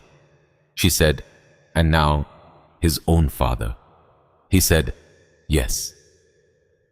She put her hands over her face, not because she was crying, because she was thinking very hard, very fast, about all the women whose names she did not yet know, whose mothers had died writing letters, whose fathers' rings had been taken off their fingers, whose stories had gone into the ground with them. And Winifred Vance, who 3 weeks ago had been running barefoot through a Wyoming storm, sat at the Kincaid table, and she made a decision. She lowered her hands. She looked at Duncan Halloran. She said, "Marshal, ma'am, when the judge comes, I do not just want to testify for myself. I want to read out, on the record, every name I ever heard Cassius Thornwood speak, every town, every past cook, every woman he ever mentioned to me in 4 months. I have already begun to write them down." She stood up. She went to the shelf. She took down the 4 pages. She set them in front of the marshal. "There will be more," she said. "I will remember more. Between now and December, I will remember every single name, and I want them all read out in open court, because some of those women's mothers are still alive somewhere, and they are still writing letters, and I want them to know." Halloran took the pages. He looked at them a long time. Then he looked up at her. He said, "Miss Vance, yes, you are going to change this territory." She said, "Not by myself, Marshal, never by myself." She looked around the kitchen, at Malachi, at Wesley, at Bart, at Halloran, and she said, "But we are going to change it together. And Cassius Thornwood is going to be the last man in this valley who thinks a woman is a thing he can put on his finger." That night, the second storm came in. Bart had said it would. Wesley had confirmed. Prudence Merriweather, 6 miles away, had also felt it in her hip. The snow started at dusk and built. And by midnight, it was the kind of snow that makes a man's hand disappear in front of his own face. Malachi walked the barn one last time, fed the horses, checked the cattle, bolted the door. Then he came back to the house. He stopped on the porch. The porch where a woman had knocked 3 weeks ago in another storm. He looked out at the snow. He thought about his father. He thought about Nathaniel Vance. He thought about the ring on Cassius Thornwood's little finger 5 miles east of him in a warm hotel room in Providence Ridge. And he thought, because a debt does not stay a debt forever. At some point, a debt becomes a life. He went inside. He closed the door. He hung his coat. And he walked to the fire where Winifred Vance was sitting wrapped in his mother's wool blanket. And he sat down in the chair opposite her without speaking. She looked up. She said, "Storm's here." He said, "It's here." She said, "How many more before December?" He said, "A few." She said, "Malachi." "Yes." She hesitated. Then she said, small even, "I am glad it was your door." He looked at her a long moment. Then he said, just as small, "So am I." The fire cracked. The snow fell. And somewhere 5 miles east, in a warm hotel room, Cassius Thornwood turned a silver ring on his little finger and had no idea yet that he had already lost. The snow held Providence Ridge under white for 3 weeks, which was fine, because Cassius Thornwood was drinking at the Silver Elk, because Cassius Thornwood was buying rounds, because Cassius Thornwood was telling anyone who would listen the story of the ungrateful cook who had stolen his strongbox, and the giant killer who was hiding her. And Cassius Thornwood was doing all of this with a silver ring on the little finger of his left hand, which he turned, absently, constantly, like a man who did not know he was already dead. The countdown went like this: 45 days to the judge, then 30, then 25, then 20. At 20 days out, Duncan Halloran rode to the Kincaid Ranch, and he sat at the table and he laid out 3 problems. Problem 1. Cassius Thornwood had hired a lawyer out of Cheyenne, a man named Aldrich Finn, who had a reputation for making truthful women look like liars. Problem 2. Jesse Corwin had gone missing, one of Cassius's own men. Nobody had seen Corwin in 4 days. Problem 3. Cassius had been asking questions about the Kincaid brothers, about Denver, about a fighter who had killed a man 8 years back. Winifred looked at Malachi across the table. He did not look at her. He was looking at the wall. Wesley said, "He's going to try to make it about Mal." "Yes," Halloran said. "He's going to try to poison the town before the judge gets here." "Yes." Bart from the doorway said one word: "Corwin." Everybody looked at him. Bart said, "You said Corwin missing 4 days." "Yes." Bart said, "He is not missing." Halloran waited. Bart said, "He is dead. Cassius killed him because Corwin was thinking about walking. Winifred told us 3 weeks ago Corwin was one who might turn. She told Wes. Wes told me. If Cassius heard even a whisper, Corwin is under snow." Halloran sat back. He said, "Bart, that is the longest sentence I have ever heard you say." Bart said, "It needed saying." 15 days out, Jesse Corwin's body came out of a creek east of town. 2 rifle rounds in the back. Cassius Thornwood at the Silver Elk was very loud about how it must have been the Kincaid Giant, because everyone knew what the Kincaid Giant had done in Denver. Because everyone knew that a killer was a killer was a killer. And Halloran, who had been marshal 11 years and did not spook, came riding out to the Kincaid ranch at dusk with his jaw set. He said, "Malachi, Duncan, he wants me to arrest you." "Yeah." "For Corwin." "Yeah." "I do not think you killed Corwin." "I did not. But I need you to come sit in my office until the judge gets here. Because if I do not do it, there will be men in this town who will do it their own way, and you know how that goes." Malachi looked at Winifred. Winifred said, "Go." He said, "Winifred." She said, "Go, Malachi. Because if you do not, they will burn this ranch. And if they burn this ranch, Wesley and Bart have to shoot to keep me alive. And I will not have that on my conscience. Go, sit in Duncan's office. I will be there for the trial." He looked at her a long moment. Then he took off the silver ring on his left hand, the antietam ring his father had given him. He set it on the table in front of her. He said, "You wear it." She said, "Malachi." He said, "You wear it until this is done, because it is your father's ring too." She picked it up, slid it onto her right thumb, because it was too big for any other finger.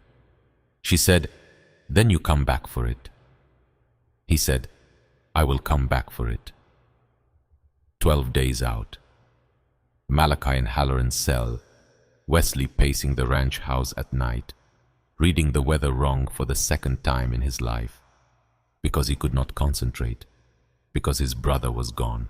Bart at the window, rifle across his knees. Winifred at the table, writing more names, every name, every town, every drunk boast filling pages. Prudence Merriweather rode out through the snow, not once, 3 times, bringing bread, bringing stew, bringing news from town. On the 3rd visit, Prudence sat down at the table. She said, "Winifred." "Yes. There are things happening in town you do not know." "Tell me." Prudence set her cup down. She said, "Martha Bellwether has been counting. Every woman in Providence Ridge who has said quietly in her kitchen over the last 2 weeks that she believes you. Not you personally. The story. That there is a wagon crew that hurts women. That there is a ring that belongs to a dead father. That there is a boarding house widow in Kansas City who died at the bottom of her own stairs." Winifred waited. Prudence said, "Martha has counted 41 women, 41 out of a town of 250. Winifred set down her pen. Prudence said, "And of those 41, 22 have said when the trial comes, they will come stand in the courtroom, and they will fill the gallery, so that when Cassius Thornwood turns his head, he will see them." Winifred did not speak. Prudence said, "And of those 22, 9 have said, if the town men make a move on the Kincaid ranch before the trial, they will ride out with rifles." Winifred put her hand over her mouth. Prudence said quiet, "Well, we have chosen to see." Winifred said, "Prudence." "Yeah. I do not know what to say." Prudence said, "You do not have to say anything today. You save it for the judge." 10 days out. Cassius Thornwood made his move. He came at night. He came smart. He did not come himself. He sent 4 men. They rode up on the Kincaid ranch at 3 in the morning under a sliver of moon, because a sliver of moon cast just enough light to work by and just enough shadow to hide by. They meant to burn the barn first, because a barn burning wakes people. Because people who wake to a burning barn come out the front door of the house. Because people who come out the front door of the house make targets. They meant to shoot Wesley on the porch. They meant to shoot Bart at the barn. They meant to take Winifred alive. That was the plan. Cassius Thornwood had laid it out at the Silver Elk 2 nights before. Loud, drunk, with his little finger silver flashing every time he lifted his glass. Which was how Tommy Ashcroft heard the plan. Tommy Ashcroft was 20 years old. Tommy Ashcroft had been a farm boy in Iowa last spring. Tommy Ashcroft had signed on with Cassius Thornwood's crew in June because he had wanted to see the West, because he had wanted to become a man, because he had been young and stupid and hungry. And Tommy Ashcroft in 5 months had watched things. And Tommy Ashcroft had said nothing. Until the night Cassius Thornwood laid out at the Silver Elk the plan to burn a barn and shoot 2 men and take a woman alive. That night, Tommy Ashcroft went back to his hotel room, and he sat on the edge of the bed, and he stared at the wall until the wall stopped meaning anything, and then he got his coat, and he stole a horse, and he rode out through the snow to the Kincaid Ranch, alone, to warn them. He got there 4 hours before the burners did. Bart saw him first, because Bart was always the first. Bart came out of the barn with the rifle raised. Tommy Ashcroft put his hands up before he was off the horse. He said, "Please, please, I know you're going to shoot me. I know. Just please listen for 1 minute before you do." Bart said, "Off the horse." Tommy got off. Bart said, "Hands where I see them." Tommy showed his hands. Bart said, "Talk." Tommy talked. He talked fast, because he had been rehearsing the whole ride, because he was terrified, because his voice was breaking. He said the plan, the barn, the porch, Wesley, Bart, Winifred taken alive, Mexico. Bart listened. Bart did not lower the rifle. When Tommy was done, Bart said, "Why?" Tommy said, "Why what?" Bart said, "Why did you come?" Tommy said, "Because." He stopped, because he was crying, which was embarrassing, which was fine. He said, "Because there was a girl in Nebraska 2 months ago, and I did not stop it, and she is dead, and I did not stop it. And I told myself, I said, Tommy, if it happens again, if you hear a plan again, you go and you tell. Even if they shoot you for it, you go." Bart looked at him a long moment. Then Bart lowered the rifle. Then Bart said, "Come inside. You tell it to Wes. You tell it to Winifred. Then we decide." Tommy stumbled towards the porch. Bart followed, rifle down but not away. Halfway to the door, Tommy said over his shoulder, small, "Mr. Kincaid." "Yeah." "Thank you for not shooting." Bart said, "Yet," which was Bart's version of a welcome. They woke Wesley. They woke Winifred. Tommy told it again. Winifred listened without moving. When he was done, she said, "Tommy Ashcroft." "Ma'am?" "You are the one I told the Kincaid men might turn." "Yeah." "How did you know I said that?" "I did not, I hoped." Winifred looked at him. She said, "Then you have hope, and that is worth more than most men bring." She looked at Wesley. She looked at Bart. She said 9 women. From town. Prudence said. Wesley said Winifred. She said, "Wesley, ride now to Prudence." Prudence rides to Martha, Martha to the nine, nine to whoever they trust. Every rifle we can put on this ranch by sunrise, every one. Wesley said, the men in town. She said, Halloran will hold Cassius. Halloran will send whoever he can spare. But we cannot count on Halloran, because Halloran has one deputy, and the burners are 4. So we ride, and we call the neighbors, and we do not wait to be saved, because nobody saves anybody. Everybody saves everybody. Ride. Wesley rode. The sun came up on the Kincaid Ranch with 15 women standing in a half circle on the porch and in the yard. Rifles across their laps, rifles across their arms. One old shotgun that had not been fired since the 60s. Prudence Merriweather on the top step. Coat buttoned to the throat. Long rifle held like a woman who had been handling one since she was a girl in Ohio in 1842. Because she had been. Martha Bellwether beside her. Small revolver in her hand. Not fancy, not big, but steady. A woman named Josephine Hollister, 57, widow, ran the general store, held her dead husband's Sharps rifle across her hip like she meant it.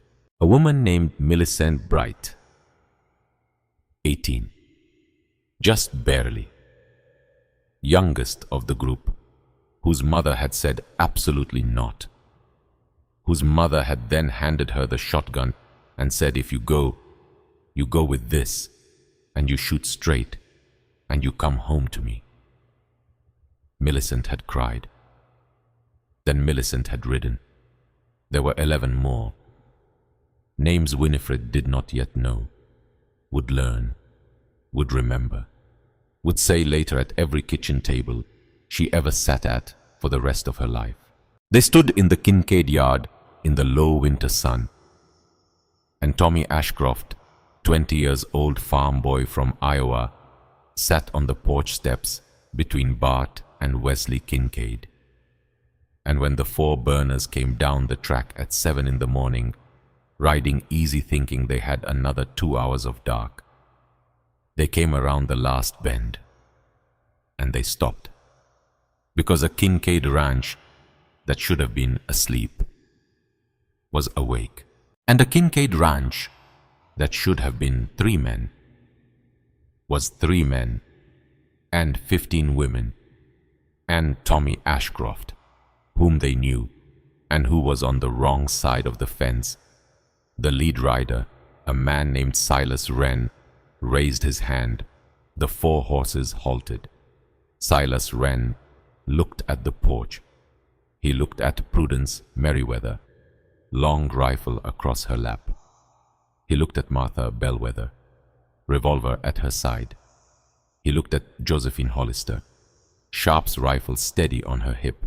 He looked at 15 women he had never seen before. He looked at Tommy Ashcroft. Tommy Ashcroft looked back. Silas Wren said quiet to the rider next to him, "This is not the play." The rider next to him said quieter, "No, it is not." Prudence Merriweather stood up. She said calm, carrying, "You gentlemen turn around." Silas Wren said, "Ma'am." Prudence said, "You turn around. You ride back to Providence Ridge. You tell Mr. Thornwood that his 4 men rode out to a ranch and found a wedding party and decided not to interrupt. Because that is what you are going to tell him. Because if you tell him anything else, then we will have to shoot you, and I would rather not shoot anyone before breakfast." Silas Wren looked at her a long moment. He said, "Ma'am." Prudence said, "Turn." Silas Wren turned his horse. The other 3 turned with him. They rode back up the track. They did not look back. The women stood on the porch until the 4 riders were gone from sight over the ridge. Then Millicent Bright said, "Are we breathing yet?" Josephine Hollister said, "No, honey, breathe in a minute." Prudence Merriweather sat down heavy on the top step and set the long rifle across her knees. Her hands were shaking. Nobody said anything about it. Winifred came out of the house. She had been inside, because Wesley had said she had to be inside, because if the burners had gotten past the porch, she was the one they had come for. She stood on the porch. She looked at 15 women in the yard. She could not speak. Prudence looked up at her. Prudence said, "Winifred." Winifred said, "Prudence." Prudence said, "That is what women choosing to see looks like." Winifred sat down on the porch beside her, and Winifred put her head on Prudence Merriweather's shoulder, and she wept. Not from fear, from the other thing, the thing that has no name in English, the thing that happens when you learn finally at 30 years old that you were never as alone as they had told you. 8 days out.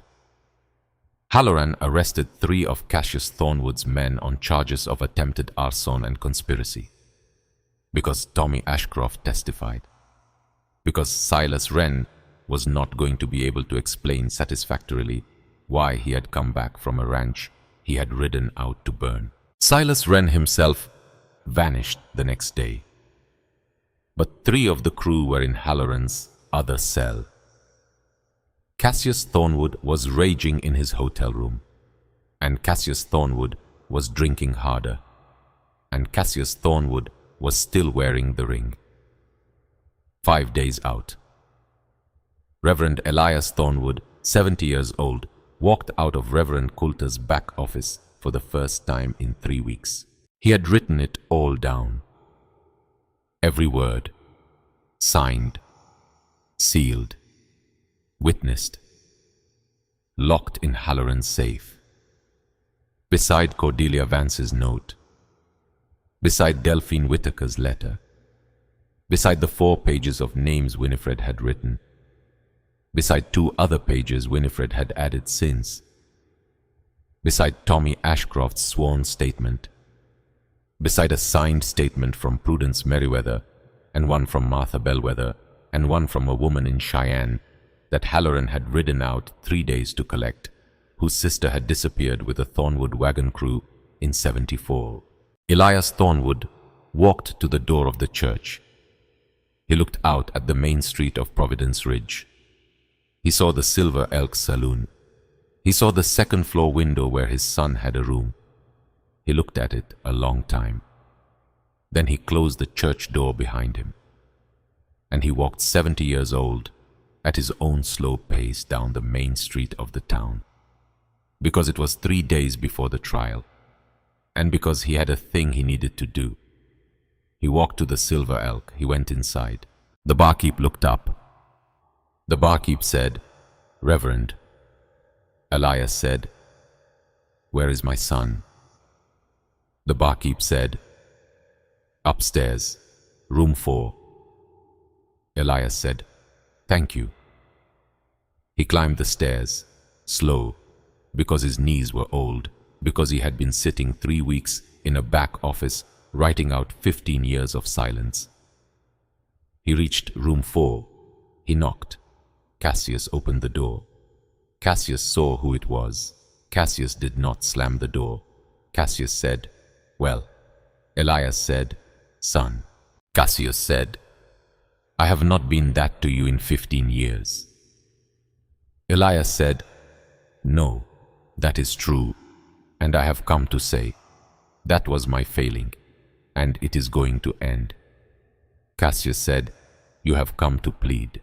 Elias said, "No, I have come to tell you, face to face, in case you had any doubt. On Thursday, I will testify against you.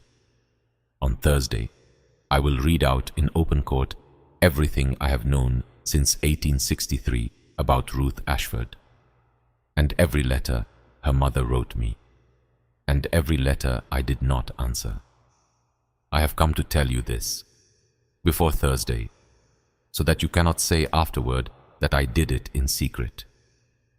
Cassius smiled. Cassius said, "Old man, nobody will believe you." Elias said, "Perhaps not, but I will have said it." He turned. He walked back down the stairs. He walked out of the Silver Elk. He walked back to the church. He sat down in a pew. And he wept for a long time. Because in 70 years he had never done a hard right thing. And it turned out, the hard right thing did not feel good. It just felt clean. Trial day. The courthouse in Providence Ridge was too small for the crowd. The territorial judge, a man named Percival Whitmore, adjourned to the church because the church had more pews. By 9 in the morning, every pew was full. 22 women in the gallery, plus Prudence, plus Martha, plus Josephine, plus the other 11 from the porch that morning, plus Millicent Bright, because Millicent's mother had said again, "If you go, you sit in the front," plus Reverend Elias Thornwood in the second pew, plus Reverend Josiah Coulter beside him, plus Tommy Ashcroft in the third pew beside 2 of Halloran's deputies, plus Cassius Thornwood at the defense table in his fine black coat, with Aldrich Finn beside him and with a silver ring still turning on his little finger. Plus at the prosecutor's table, a man out of Cheyenne named Harrison Cole, whom Halloran trusted. Plus at the very front pew, behind the prosecutor's table, Winifred Vance, ribs healed, face clear, hair pinned up, in a plain dark blue dress. Prudence's dress altered, and on her right thumb, a silver ring engraved inside, Antietam, 1862, and beside her on the pew, the 3 Kincaid brothers, Malachi in the middle, Wesley on one side, Bart on the other, because Malachi was between the town and her, and Bart was between the aisle and her, and Wesley was closest to her, because Wesley knew how to be close. Malachi caught her eye. She reached down, slid the ring off her thumb. She held it out. He shook his head. Small. She kept it. The morning went the way trials go. Halloran testified. Read out the evidence log. Coleman, one of the crew members, testified. Tommy Ashcroft testified. Wept twice. Kept going. Delphine Whitaker's letter was read into the record. Cordelia Vance's note was read into the record. The 4 pages of names Winifred had written were read into the record. Every name, aloud, in open court. Some in the gallery flinched at names they knew. One woman in the 4th row put her hand to her mouth and did not lower it for the rest of the day, because one of the names had been her sister's. At noon, they broke for 1 hour. Winifred did not eat. Malachi did not eat. Wesley put a piece of bread in Winifred's hand, and she held it and did not eat it. At 1 o'clock they resumed. Aldrich Finn stood up. Aldrich Finn was smooth. Aldrich Finn had prepared.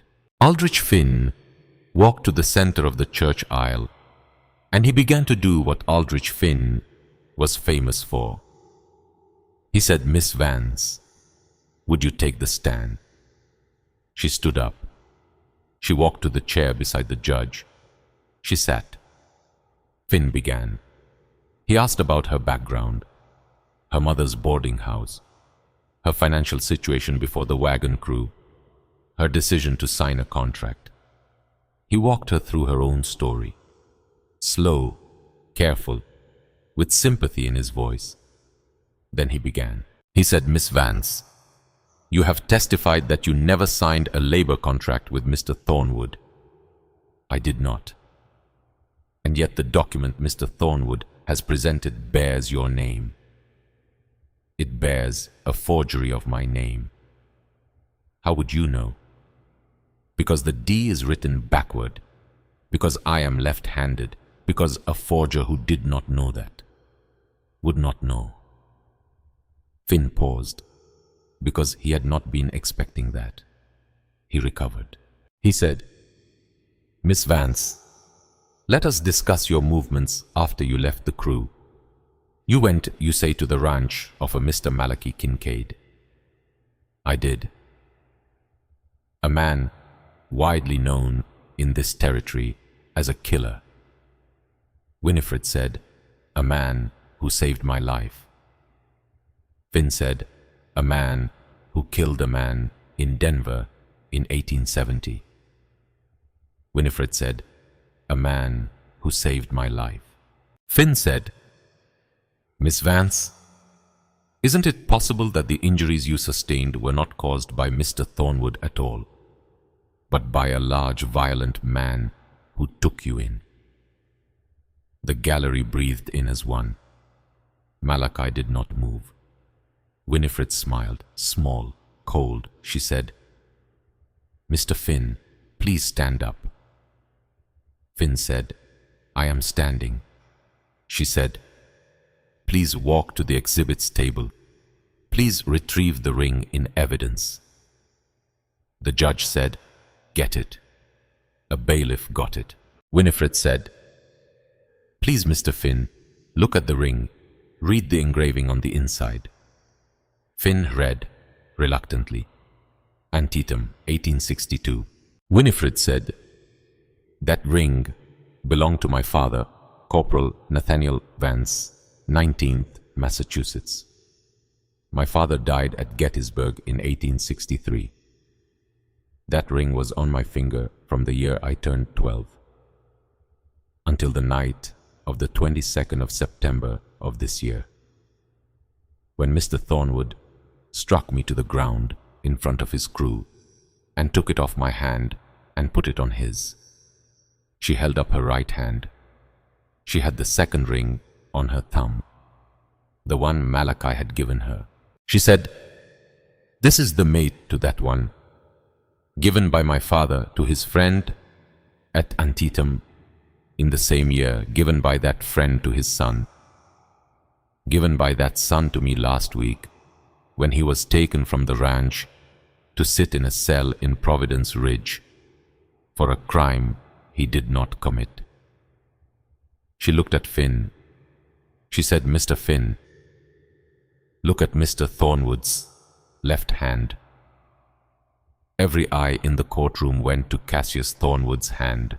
Cassius Thornwood had in the last 2 hours, without thinking, been turning the ring on his little finger, because it was a nervous habit, because he did not know. Finn said, "Miss Vance." Winifred said, "That is my father's ring, on his little finger, right now, in this courtroom, because he has been wearing it since he took it, because he has been wearing it in Providence Ridge for 2 months, because he has been wearing it in this church for 4 hours today, and I would like the court to order him, now, to take it off and to hold it up and to read the engraving aloud."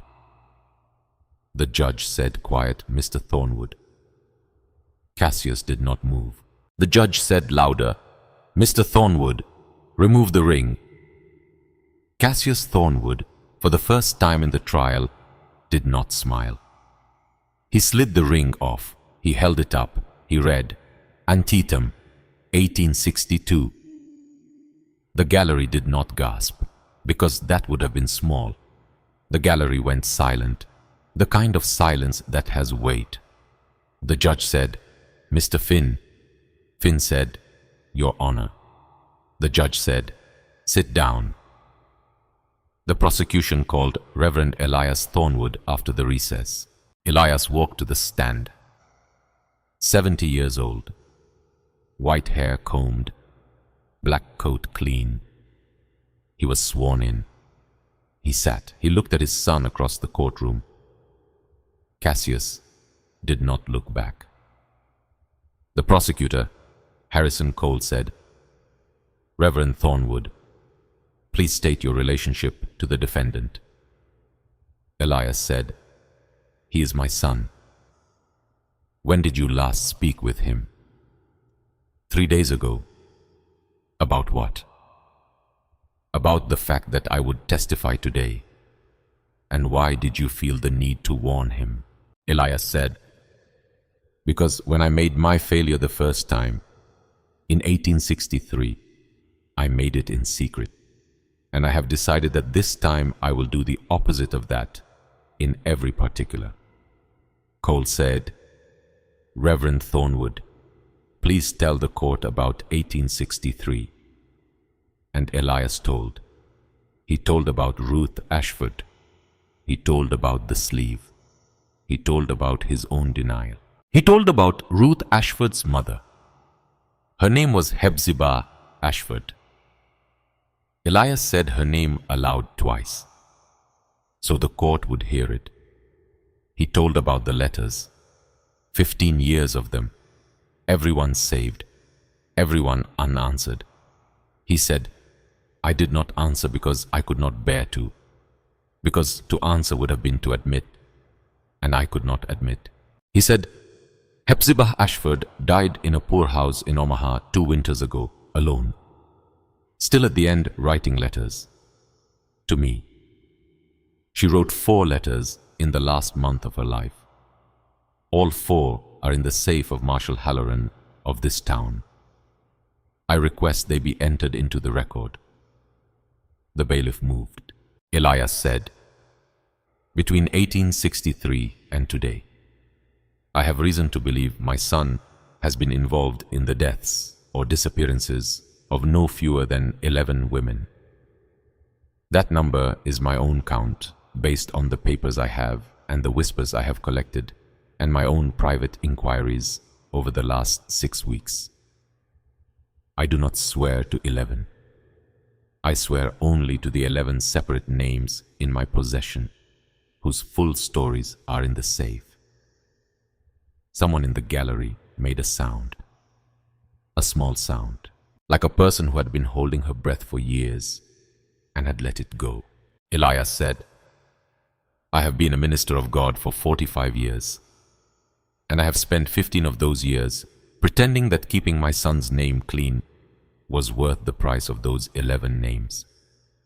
And this morning at the church, my brother Josiah Coulter told me. He said, 'Brother, the account will not balance no matter what you do today.' And I said, 'I know, but I still have to do it, because it will balance a little more than it did yesterday.'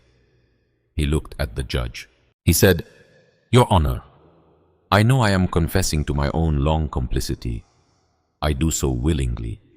Whatever consequence this court sees fit to bring on me, bring.' The judge said, quiet, 'Reverend, we will speak of your consequences another day. Today is your son's day.' Elias closed his eyes. He said, 'Thank you, Your Honor.' Then he opened his eyes and he said, toward his son, 'Cassius.' Cassius did not lift his head. Elias said, 'I loved you very much when you were small, before I began to lie for you. I want you to know that, and I want you to know that today I love you still. But I love Ruth Ashford too, and I love her mother, and I love Cordelia Vance, and I love the 11 names, and I love Winifred, and I have decided, finally, to love more than one of you at a time.' Cassius Thornwood put his head in his hands. He did not raise it again for the rest of the trial. The jury was out 1 hour. They came back. They found Cassius Thornwood guilty on every count. Murder in the 1st degree of Cordelia Vance. Murder in the 2nd degree of Jesse Corwin. Assault. Rape. Fraud, conspiracy. Attempted arson. Attempted kidnapping. The judge sentenced him to hang. He was taken out. He did not look at his father. He did not look at Winifred. He did not turn the ring on his little finger, because he no longer had it. Winifred stood up. The gallery stood with her. She walked down the aisle of the church. The 22 women in the gallery came out of the pews, slow, without speaking, and they lined the aisle on both sides. Winifred walked between them. Prudence Merriweather, Martha Bellwether, Josephine Hollister, Millicent Bright, 11 others whose names Winifred was learning. And at the front of the church, waiting at the door, Reverend Elias Thornwood. He did not step forward. He waited. When she reached him, he sank slowly to one knee, because his knees were old, because he could not manage it any faster. He said, "Miss Vance, I do not ask forgiveness. I would not know what to do with it if you gave it. I ask only that you allow me to spend what is left of my life testifying for other women, in courts, in churches, in any town in this territory that will hear me, until I die." Winifred looked down at him. She reached out. She touched his white head. Just a moment. She said, "Get up, Reverend. Old men should not be on their knees." He got up. Slow, she said, "You go where you are called, and you say what you saw, and I will hear about it, and that will be enough." He nodded. He wept. He did not try to hide it. She walked past him, out into the winter sun. 6 months later, May of 1879. The snow was gone. The grass on the Kincaid section was coming up green, and on the low-rise between the ranch house and the creek, a new building stood, small, square, solid, cedar walls, stone chimney, long table inside big enough for 20, a cast-iron stove that Josephine Hollister had ordered from Cheyenne as a wedding gift, and a door, painted red, because Winifred's mother had said in Kansas City that a red door means this is a house where you will be fed, body and soul. Winifred painted it herself. 2 coats. The sign above the door said, "The Red Door," in gold letters. Wesley had carved them. The Red Door opened for business on a Saturday. By noon there were 40 people inside. Ranch hands, neighbors. Prudence Merriweather at a table with 3 friends. Martha Bellwether at the counter with Josephine Hollister. Millicent Bright behind the bar in a clean apron, because Millicent was now at 19 the assistant cook, because Winifred had said, "You come learn from me. You do not go anywhere near a wagon crew as long as I am breathing." Millicent's mother had cried when Winifred had said it, but Millicent had come. 2 weeks after that, a wedding at the church in Providence Ridge. Reverend Josiah Coulter presided, because Reverend Elias Thornwood had gone 6 weeks earlier to a town outside Omaha, where a woman named Callista Ashford, Ruth's niece, had asked him to come and speak, because that town had also lost a girl, and they needed a witness. Elias had written from Omaha 2 letters, one to Winifred, one to the Kincaid brothers. The one to Winifred ended, "I do not sleep well, Miss Vance, but I sleep now sometimes, and that is more than I have done in 15 years. Thank you." The one to the Kincaid brothers ended, "Take care of her, all 3 of you, because she has done more for me in one afternoon than my son took from me in a lifetime." At the wedding, Winifred wore a dress that Prudence Merriweather and Martha Bellwether and Josephine Hollister had all sewn a portion of, because they had insisted. She wore on her left hand a plain silver wedding band, made in Cheyenne, simple, new.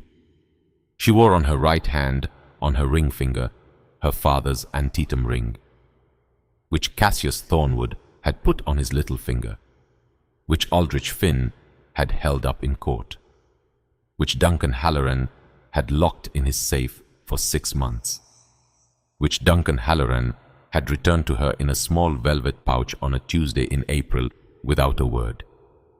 She wore both. She stood at the front of the church. Malachi Kincaid stood beside her. Wesley Kincaid stood beside Malachi. Bart Kincaid stood beside Wesley, because that was the order of the Kincaid brothers, and it always would be. And in the front row, Prudence Merriweather, beside Wesley's mother's old wool blanket, which Wesley had draped over her shoulders that morning. Not for the cold, because there was no cold, because it was May, for the reason, because 2 weeks earlier, Wesley Kincaid, 34 years old, had walked to the section next door in the middle of the afternoon, and he had knocked on Prudence Merriweather's door, and Prudence Merriweather had opened it, and Wesley had said, "Prudence," and Prudence had said, "Yes, Wesley," and Wesley had said, "I would like to sit on your porch, if that is all right. I would like to sit on your porch, and I would like to sit on it for a while. Some Sundays, maybe some Wednesdays, and I would like someday to ask you a question. I am not asking today. I am telling you today that someday I would like to ask." And Prudence Merriweather, 50 years old, widowed 12 years, had looked up at Wesley Kincaid, 34 years old, grey at the temples where the sense in his bones, and she had said, "Wesley, you come sit any Sunday you like." He had. He had been sitting there every Sunday since. Prudence sat in the front row of the wedding with the wool blanket around her shoulders. She caught Wesley's eye across the aisle. She smiled, small, private. Wesley almost smiled back. Almost. Because Wesley was Wesley. But it was enough. The vows were plain. Vows were... Malachi Kincaid said, "I take you, Winifred Vance, to be my wife. In all weather, in all trouble, in every season we are given, until my last day." Winifred Vance said, "I take you, Malachi Kincaid, to be my husband. In all weather, in all trouble, in every season we are given, until my last day." They kissed. It was not a long kiss, because they were in front of a church full of people, and because they were both old enough at 30 and 38 to save the rest of the kissing for later. The gallery stood. The gallery did not clap, because the gallery had learned from this whole business that some moments are quieter than clapping. The gallery just stood, and Winifred Vance walked back down the aisle past 22 women who had lined that same aisle in a very different church 6 months before, and now stood again on either side of her. But this time the women were not sending her toward a verdict. This time the women were sending her home. Late that night, at the Kincaid Ranch. The wedding party was long gone. The lamps in the main house were low. Winifred stood on the porch of the red door in her wedding dress, barefoot, because she had taken her shoes off in the grass an hour ago. Because she could. Because nobody was going to take her shoes now. Malachi came out and stood beside her. He said, "Winifred." She said, "Malachi." He said, "6 months back, you came up this porch bleeding." She said, "6 months back, you opened your door." He said, "Yes."